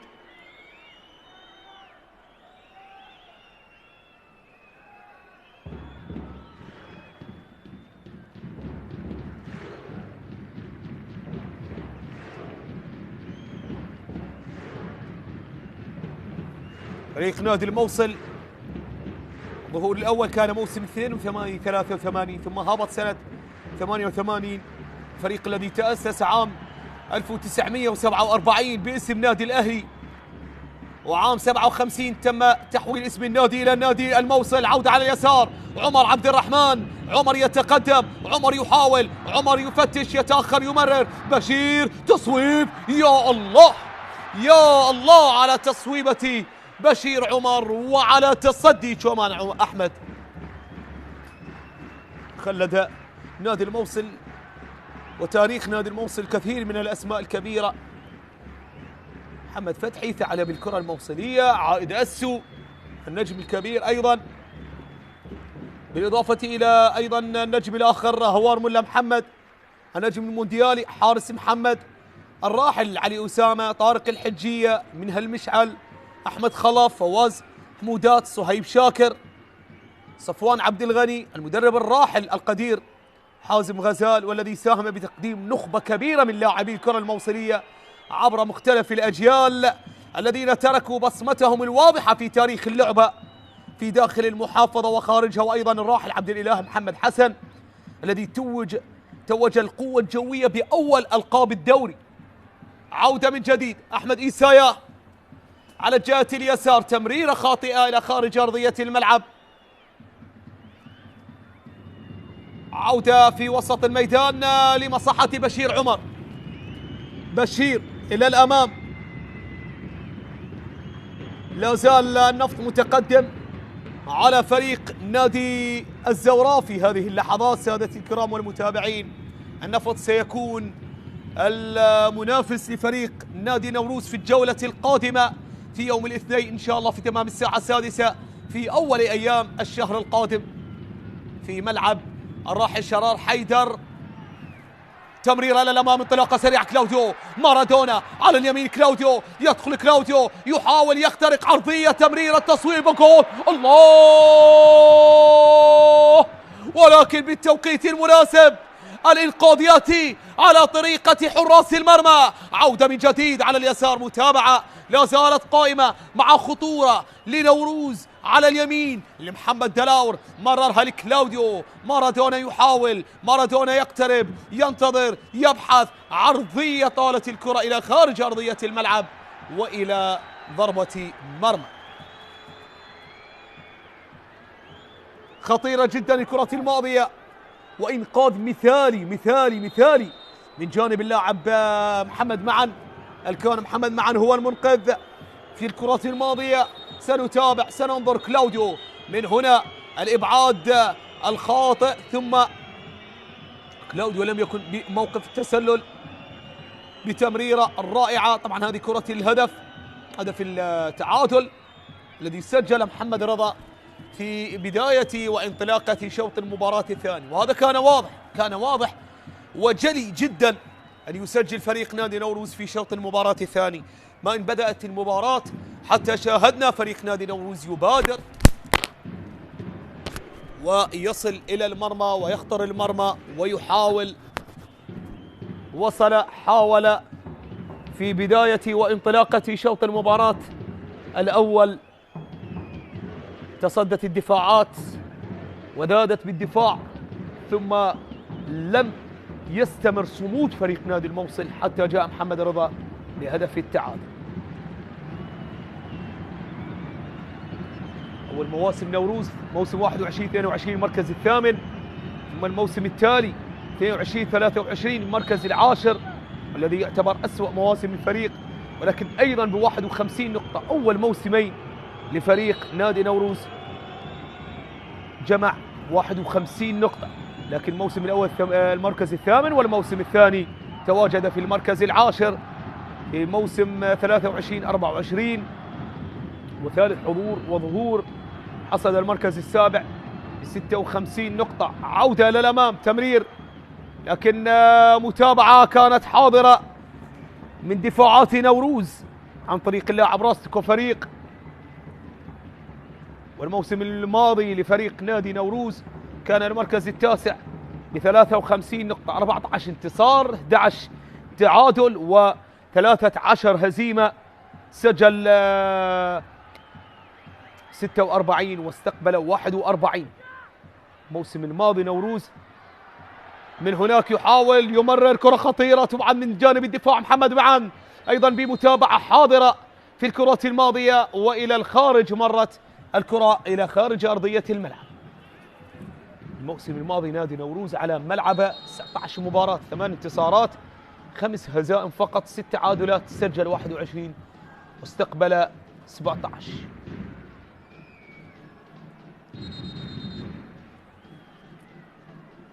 نادي نوروز الذي تأهل إلى دور النجوم، تأهل وصيفا بعد تتويج بطلا للمجموعة الأولى ب 14 بمشاركة 14 فريق لكل مجموعة.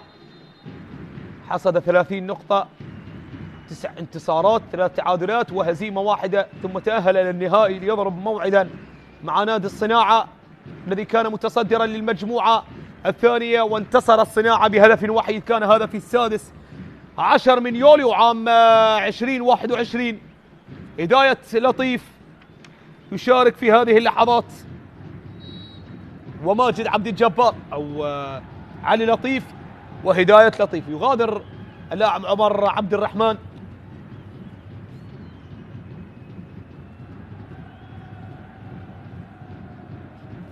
عودة على اليسار، انطلاقة سريعة، تصويبة قوية إلى الخارج، خطيرة جدا من دحام إبراهيم، خطيرة جدا من هذا اللاعب دحام إبراهيم في الكرة الماضية. عودة من جديد وضربة مرمى، 20 دقيقة متبقية على نهاية الوقت الأصلي سادتي الكرام والمتابعين لمنافسات دوري نجوم العراق. راوى يوسف سيشارك البديل الخامس لولي كريم في هذه اللحظات بديلا للاعب مرتضى هديب. مرتضى هديب يغادر في هذه اللحظات.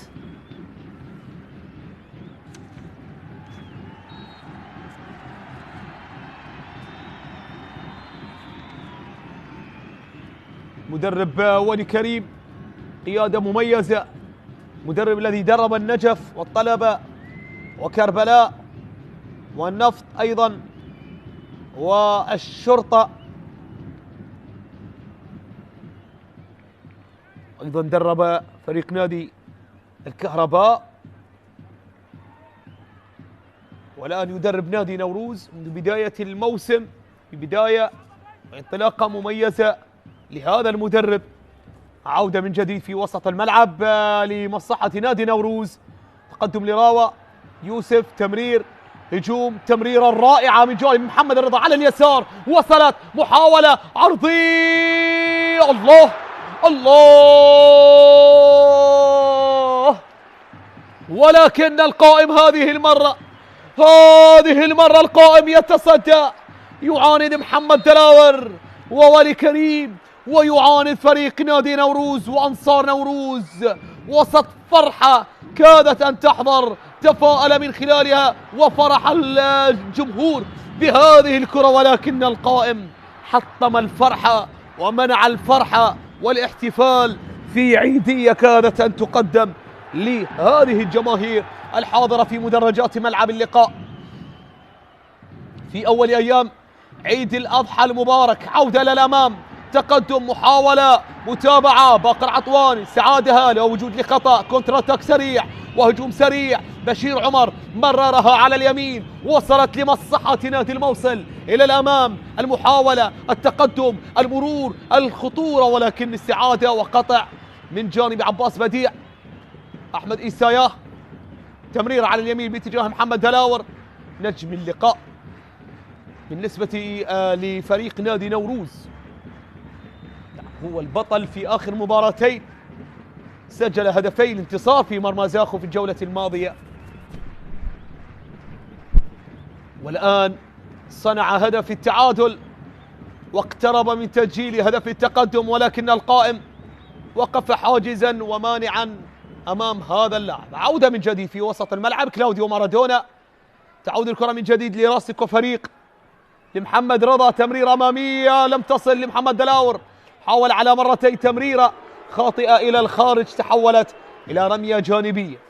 رمية جانبية في هذه اللحظات تلعب لفريق نوروز، اللقاء الثاني تاريخيا بين الفريقين، لم يسبق للفريقين أن تواجها في دور النجوم، فقط في المرحلة الأولى كانت هي المواجهة الأولى، لكن نتحدث عن المواسم الماضية عبر التاريخ. عرضية، محاولة طويلة جدا للكرة الماضية، متابعة من جانب سيدريك ناقاه، عودة لبشير عمر، وصلت عند الغاني في وسط الميدان، تمرير على الجهة اليسار، استلام وتقدم عن طريق اللاعب دحام إبراهيم على اليسار لدحام، دحام ينطلق، يعود لبشير، عملية الاستلام، التقدم، التمريرة على اليسار، لا زالت بحوزة الدالي والموصل، تعود الكرة بحالة تسلل على فريق نادي نوروز، لفريق نادي نوروز المخالفة، ولكن حالة التسلل هي على فريق نادي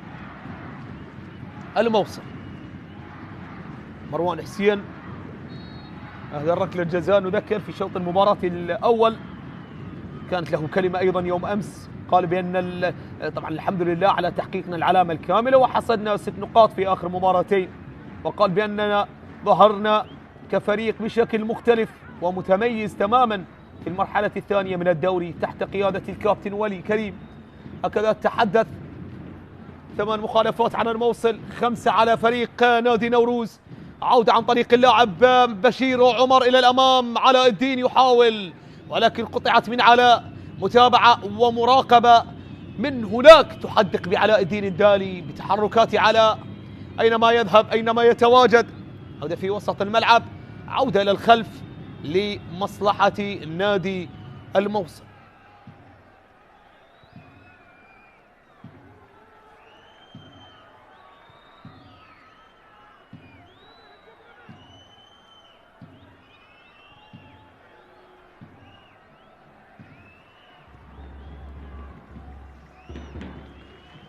فريق نادي نوروز هذا الموسم 22 مرة تقدم في النتيجة، حقق الانتصار 16 مرة وتعادل 3 مرات وتجرع الهزيمة 3 مرات. الحين نادي الموصل تقدم 16 مرة، مرتين خسر، 4 مرات تعادل، 10 مرات حقق الانتصار. ارقام جيدة للموصل عندما يتقدم بالنتيجة، ولكن حتى الآن لا زال الحديث بقية. ننتظر ونتابع في ربع ساعة متبقية على نهاية أحداث هذه المواجهة. انطلاقة من جانب سيدريك، نقلها على اليمين، وصلت عن طريق كلاوديو مارادونا على الجهة اليمين، العرضية رأسية، الله! ومع رغبة الموصل ومع رغبة نوروز المستمرة، هناك رغبة متفجرة وطاقة وإمكانية واعدة بقفازات الحارس عمران زكي. يظهر من جديد، يتصدى مرة أخرى، ويمنع أيضا نادي نوروز من إضافة الأهداف. أي مباراة للتاريخ مهما حدث في نهاية المواجهة. حتى لو حدث سيناريو لا يسر فريق نادي الموصل، بالتأكيد ستكون نقطة إيجابية ومباراة تاريخية، وأيضا مساهمة كبيرة لهذا الحارس باكتفاء نادي الموصل باستقبال هكذا عدد من الأهداف. حتى الآن هدف وحيد، تصدى لركلة جزاء، ومنع فريق نوروز في الكثير من المناسبات والتحديات والاختبارات الصعبة التي تعرض لها هذا الحارس. مباراة للتاريخ في ثالث ظهور لهذا الحارس. نتحدث عن عمران زكي صاحب 21 سنة الذي يقدم مباراة للتاريخ بلا شك لهذا الحارس. عودة في وسط الملعب، راستكو فريق استعادها لنادي نوروز في وسط الملعب عن طريق اللاعب أحمد إيساياه. نوروز لمحمد دلاور. عندما نذكر نوروز بالتأكيد يرتبط ذكر هذا الفريق بهذا اللاعب، بهذا القائد الذي يمثل الفريق في 5 المواسم بسنوات مميزة منذ وجود نوروز ومنذ تواجد هذا الفريق في دور النجوم. وكل موسم وكل مباراة وكل حدث كبير يرافق هذا الفريق. نعم بالتأكيد يرافق هذا الحدث اسم هذا اللاعب محمد دلاور.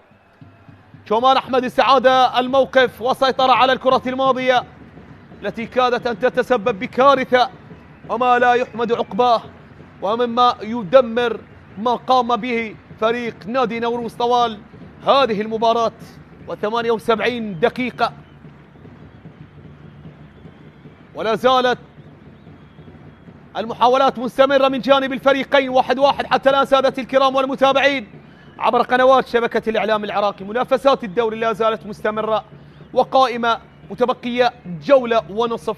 غدا 5 مباريات، بعدها تستأنف المنافسات في يوم الاثنين بإقامة الجولة الختامية والأخيرة من دور النجوم.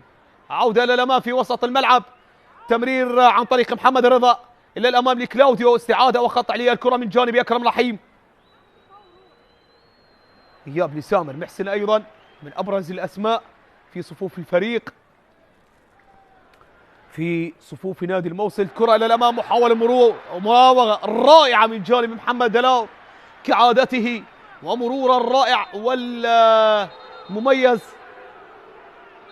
يلعب بمركز المدافع ولكن بإمكانيات المهاجم، بإمكانيات الصانع والممرر في وسط الميدان، والمساهم بشكل كبير جدا في هذا الموسم بتقديم هكذا عرض. يتحصل الآن على بطاقة صفراء اللاعب محمد دلاور، ولكن دائما ما لا يضبط أعصابه، لا يركز، دائما ما يتعصب ويندفع بشكل كبير. هذا ما جعله يتحصل على 9 بطاقات صفراء في هذا الموسم، هذه البطاقة التاسعة هذا الموسم. قام بصناعة 5 أهداف وهو مدافع، اليوم يصنع الهدف السادس. لم يغب محمد دلاور عن أي مباراة لعبها فريق نوروز هذا الموسم. تحصل على جائزة رجل المباراة مرة واحدة. عودة على اليمين، محاولة لفريق نادي نوروز، ومحاولات هي لا زالت مستمرة حتى الآن سادتي الكرام والمتابعين.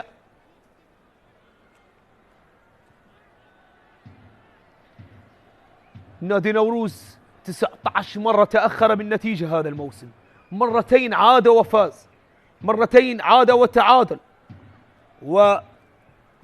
والخسارة 5 مرات، 9 مرات تأخر وليس 19 مرة. باقر عطوان يغادر، إبنزر أوفوري يشارك في هذه اللحظات.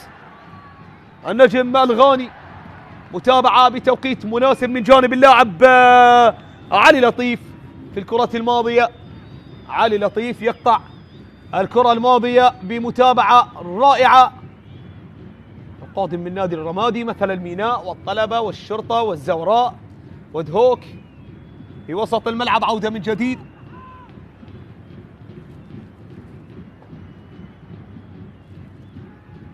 خمس مرات خسر نادي نوروز عندما يتأخر أولا بالنتيجة، ومرتين عاد وحقق الانتصار، ومرتين اكتفى بالتعادل.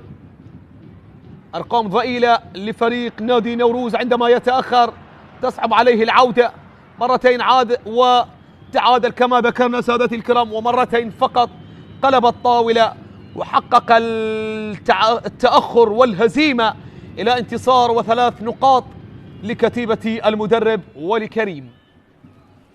هيثم الشبول قيادة مميزة حتى الآن للمدرب الأردني منذ 29 يناير، 21 مباراة لهيثم الشبول، 5 انتصارات حققها، 10 تعادلات و6 هزائم. عودة للأمام، متابعة من جانب الدفاع، متابعة لا زالت مستمرة عن طريق اللاعب أحمد إيساياه. أحمد إلى الأمام، لعبها في وسط الملعب، استلام ونقلات سريعة ورائعة بمنظومة من التمريرات المميزة، وهذا ما يعكس فلسفة المدرب الكبيرة والرؤية المبتكرة والمواكبة لأحدث طرق اللعب الجماعي التي يمتاز بها المدرب ولي كريم، والتي اكتسبها على مدار السنوات الماضية. أيضا هيثم الشبول المدرب القدير، المدرب الأردني الذي يقدم أيضا عطاء وأداء مميز،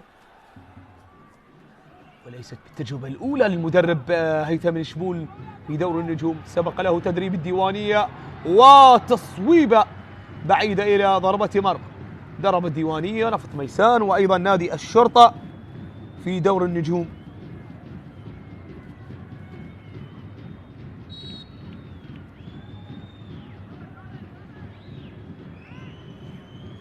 هذا التدريب لنادي صلاة الأردني ونادي الحسين أربد والجزيرة والفيصلي وذات راس وسما سرحان وبني حسن، هذه الأندية الأردنية. لكن يمتلك هو رقم كبير ومميز يعتز به كل جمهور الفيصلي، النادي السمائي المميز وإمبراطور الكرة الأردنية، بطاقة صفراء على دحام إبراهيم، وأيضا على الدالي بطاقتين مزدوجة صفراء لدحام ولعلاء للمهاجمين. نعود إلى هيثم الشبول والمسيرة الأبرز عندما مثل نادي الفيصلي في أكثر من 16 موسم، وهو الفريق الوحيد الذي مثل كلاعب. أيضا مثل منتخب الأردن بأكثر من 7 سنوات، دافع عن ألوان النشامة. 51 سنة لهيثم الشبول. عودة من جديد على اليسار في وسط الملعب، حضور جماهيري مميز، دعم لا زال مستمر من أنصار الفريقين، فريق نادي الموصل الطامح والباحث، وأيضا من فريق نادي نوروز. عودة على الجهة اليمين، تمريرة وصلت في وسط الميدان لمصلحة فريق نادي نوروز، إلى الأمام تقدم. عودة من جديد، نقلات لا زالت قائمة وموجودة في وسط الميدان عند فريق نادي نوروز الذي يتابع ويستمر بنقل الكرات وبناء الهجمات. بالتأكيد يريد إعطاء العيدية والهدية لأنصاره على الأجواء الرائعة والحضور والأجواء المليئة بالدعم والمؤازرة. بالتأكيد لا يريد الجمهور أن يخرج وهو غاضب متعثر. عودة على اليمين، خاصة بأنه قادم من انتصارين على توالي، عرضية خطيرة خطيرة خطيرة طالت وتحولت إلى ضربة مرمى. طويلة كانت على اللاعب كلاوديو مارادونا. كلاوديو مارادونا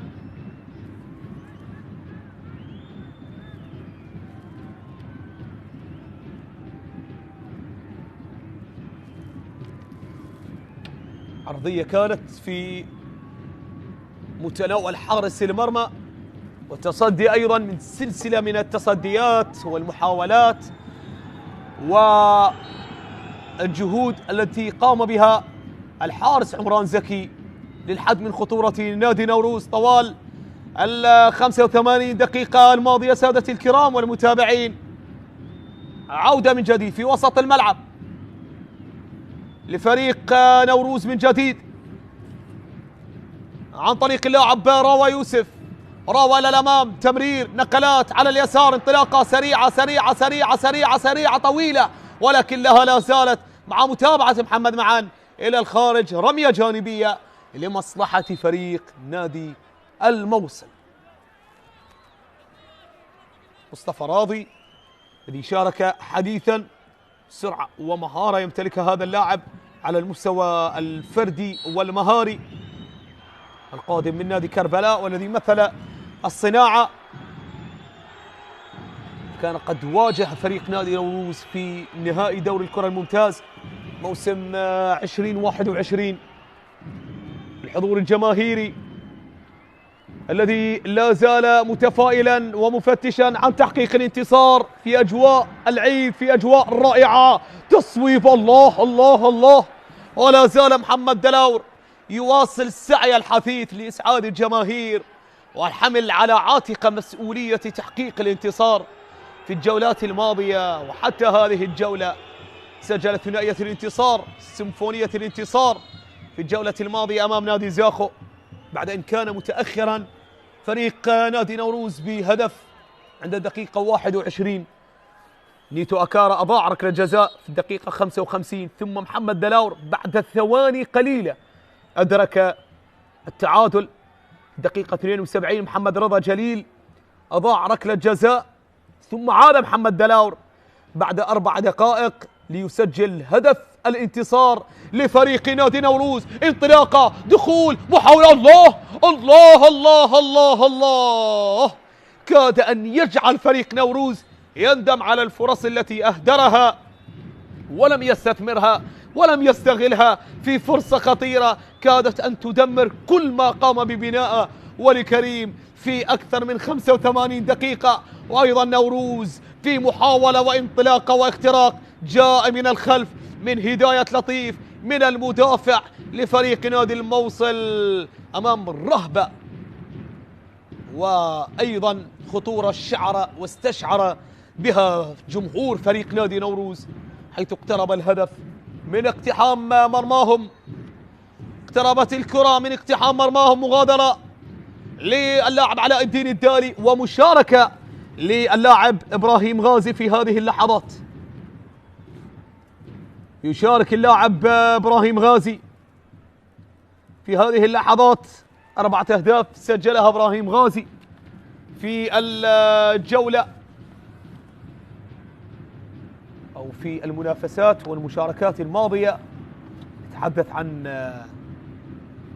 هدف في الجولة 34 في مرمى فريق نادي الطلبة، أيضا هدف في الجولة 35. كرة للأمام، محاولة، كومولافي يحاول، كومولافي تصويبة، ولكن الدفاع، أي مرابطة وروحية يتميز بها دفاع فريق نادي الموصل في عملية العودة وعملية المتابعة وعملية الانقراض والمراقبة اللصيقة في الكرة الماضية.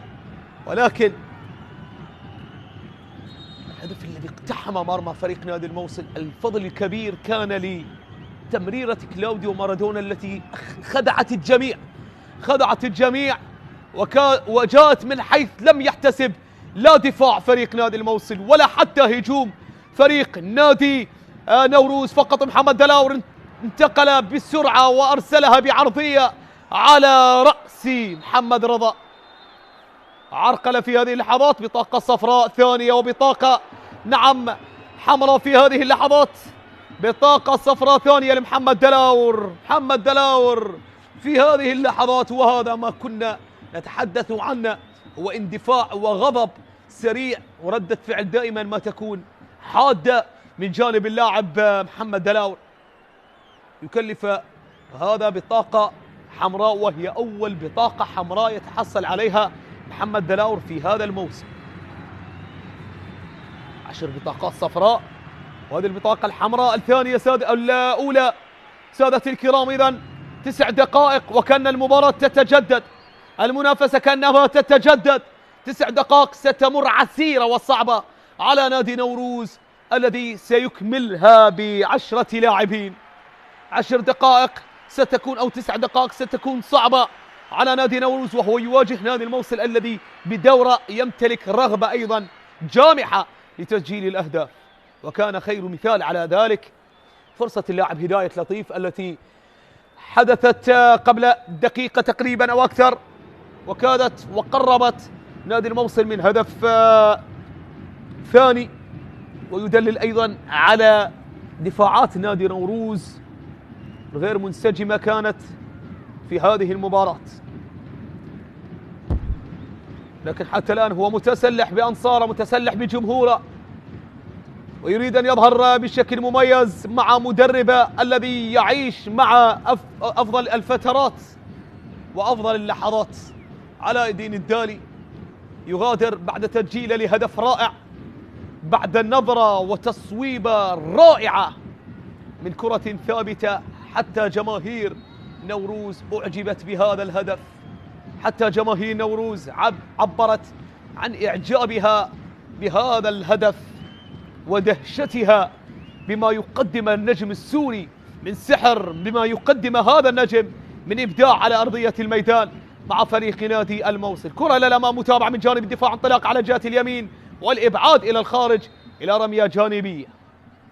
رمية جانبية، دقيقتين مرت من الوقت الإضافي، دقيقتين انقضت من الوقت الإضافي سادتي الكرام والمتابعين حتى الآن، وفريق نادي الموصل لا زال متعادلا أمام نوروز، أمام مضيفة نادي نوروز. عودة من جديد في وسط الملعب لنادي الموصل الذي يزداد برغبة أكبر بعد طرد ومغادرة اللاعب محمد دلاور.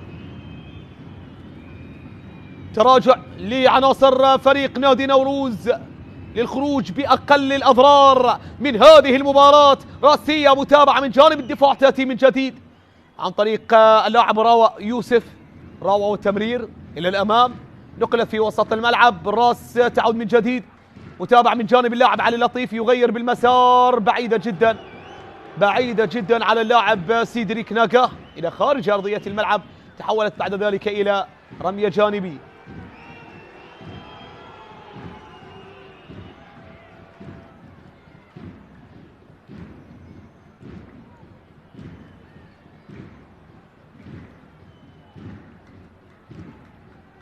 في وسط الملعب تعود من جديد لنوروز إلى الأمام، محاولة ومراوغة، تمرير من جديد في وسط الملعب، نقل على جهة اليمين، تقدم إلى الأمام، الانتظار، التمرير، المحاولة، تعود الكرة من جديد في وسط الملعب، نقلة لمصلحة فريق نادي الموصل، تقدم إلى الأمام، عرضية، متابعة من جانب راستكو فريق، عودة على جهة اليسار عن طريق بولكو مولافي، ولكن استعادة، انطلاقة من غيث والعرضية خطيرة جدا، عرضية غيث، وكان لها على أيضا اللاعب إبراهيم غازي حاول في الكرة الماضية، حاول اقتناصها لكن مرت وعبرت. إبراهيم غازي أمام فريق السابق بظهور مميز مع النفط، مع دهوك، مع الزوراء، مع الحدود.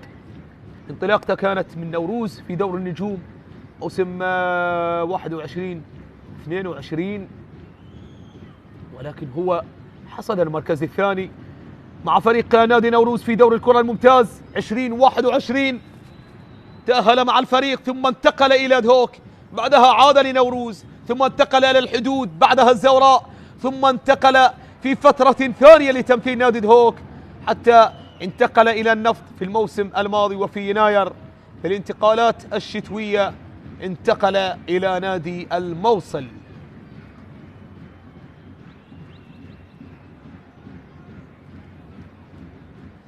عودة من جديد لفريق نادي نوروز عند مناطق الدفاعية. راستيكو فريق في 4 دقائق أو أقل متبقية على نهاية الوقت الأصلي أو الوقت الإضافي الذي تم استنزاف منا 5 دقائق في هذه اللحظات. خطأ وصدام في الكرة الماضية. كومولافي. متابعة كانت من أمام اللاعب غيث أحمد. قدم مباراة رائعة غيث أحمد حتى الآن.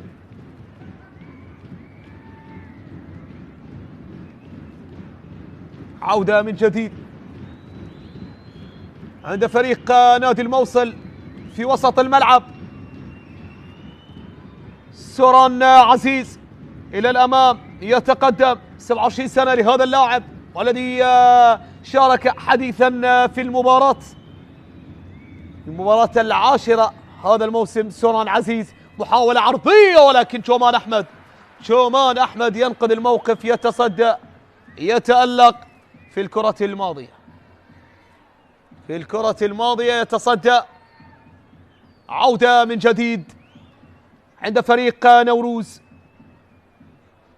عند دفاعاته المتراجعة والمركزة والتي تخشى أن تحدث ما لم يكن في الحسبان والتوقع. عودة من جديد إلى الأمام. نقلات غيث أحمد لأكرم رحيم طويلة وبعيدة إلى خارج أرضية الملعب إلى رمية جانبية لمصلحة فريق نوروز من جديد. إبراهيم غازي فتش عن الهدف الخامس في مرمى فريق السابق. هل سيسجل؟ هل سيدون؟ سننتظر ما سيحدث، ما ستؤول إليه الأمور والظروف فيما تبقى من وقت إضافي. تؤمن عند حارس المرمى من جديد عند عمران زكي. عمران يؤمن بالتأكيد مباراة للتاريخ لعمران على المستوى الفردي وأيضا لفريق نادي الموصل أمام هكذا حضور جماهيري كبير، هكذا حضور جماهيري أيضا يملأ المدرجات. تؤمن عند شومان إذا تنتهي مباراة النفط والزورابي انتصار للنفط للفريق الضيف بهدف وحيد.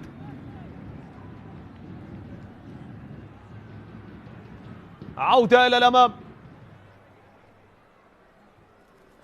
الموقف الحالي نوروز في المركز التاسع يبقى، الموصل يهبط إلى المركز الرابع عشر وضمن بقاءه بالتأكيد، ضمن بقاءه، ولكن يريد أن ينهي الموسم بموقف وتواجد في جدول الترتيب بصورة أفضل وأجمل يليق بتاريخ هذا الفريق. كرة للأمام، انطلاقة غيث بيسراه انطلق ومرر لإبراهيم غازي إلى الأمام، غازي والتصويبة القوية إلى الخارج تحولت إلى ضربة مرمى.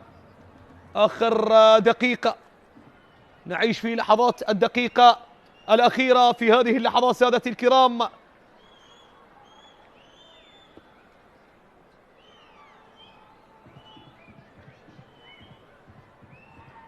ردة فعل من دكة بدلاء فريق نادي الموصل، كان ينتظر اللاعبين بالتأكيد فرحة كبيرة. كلاوديو مارادونا تصويب، الله الله الله الله الله على خطأ دفاعي كاد أن يكلف نادي الموصل الكثير. وأمام من؟ أمام المتسبب بهدف التعادل والذي تسبب بشكل كبير على شن الهجمات والخطورة على مرمى الموصل. ولكن عمران زكي قد ينهي هذه المباراة بالتصدي كعادته. سادتي الكرام والمتابعين، صافرة الدكتور واثق محمد تعلن عن نهاية أحداث هذه المواجهة المثيرة والرائعة بمجرياتها وأحداثها بالتعادل 1-1 بين الموصل ونوروز. سجل لفريق نادي الموصل هدف الأسبقية اللاعب علاء الدين الداني عند الدقيقة 27، وأدرك التعادل فريق نادي نوروز عند الدقيقة 50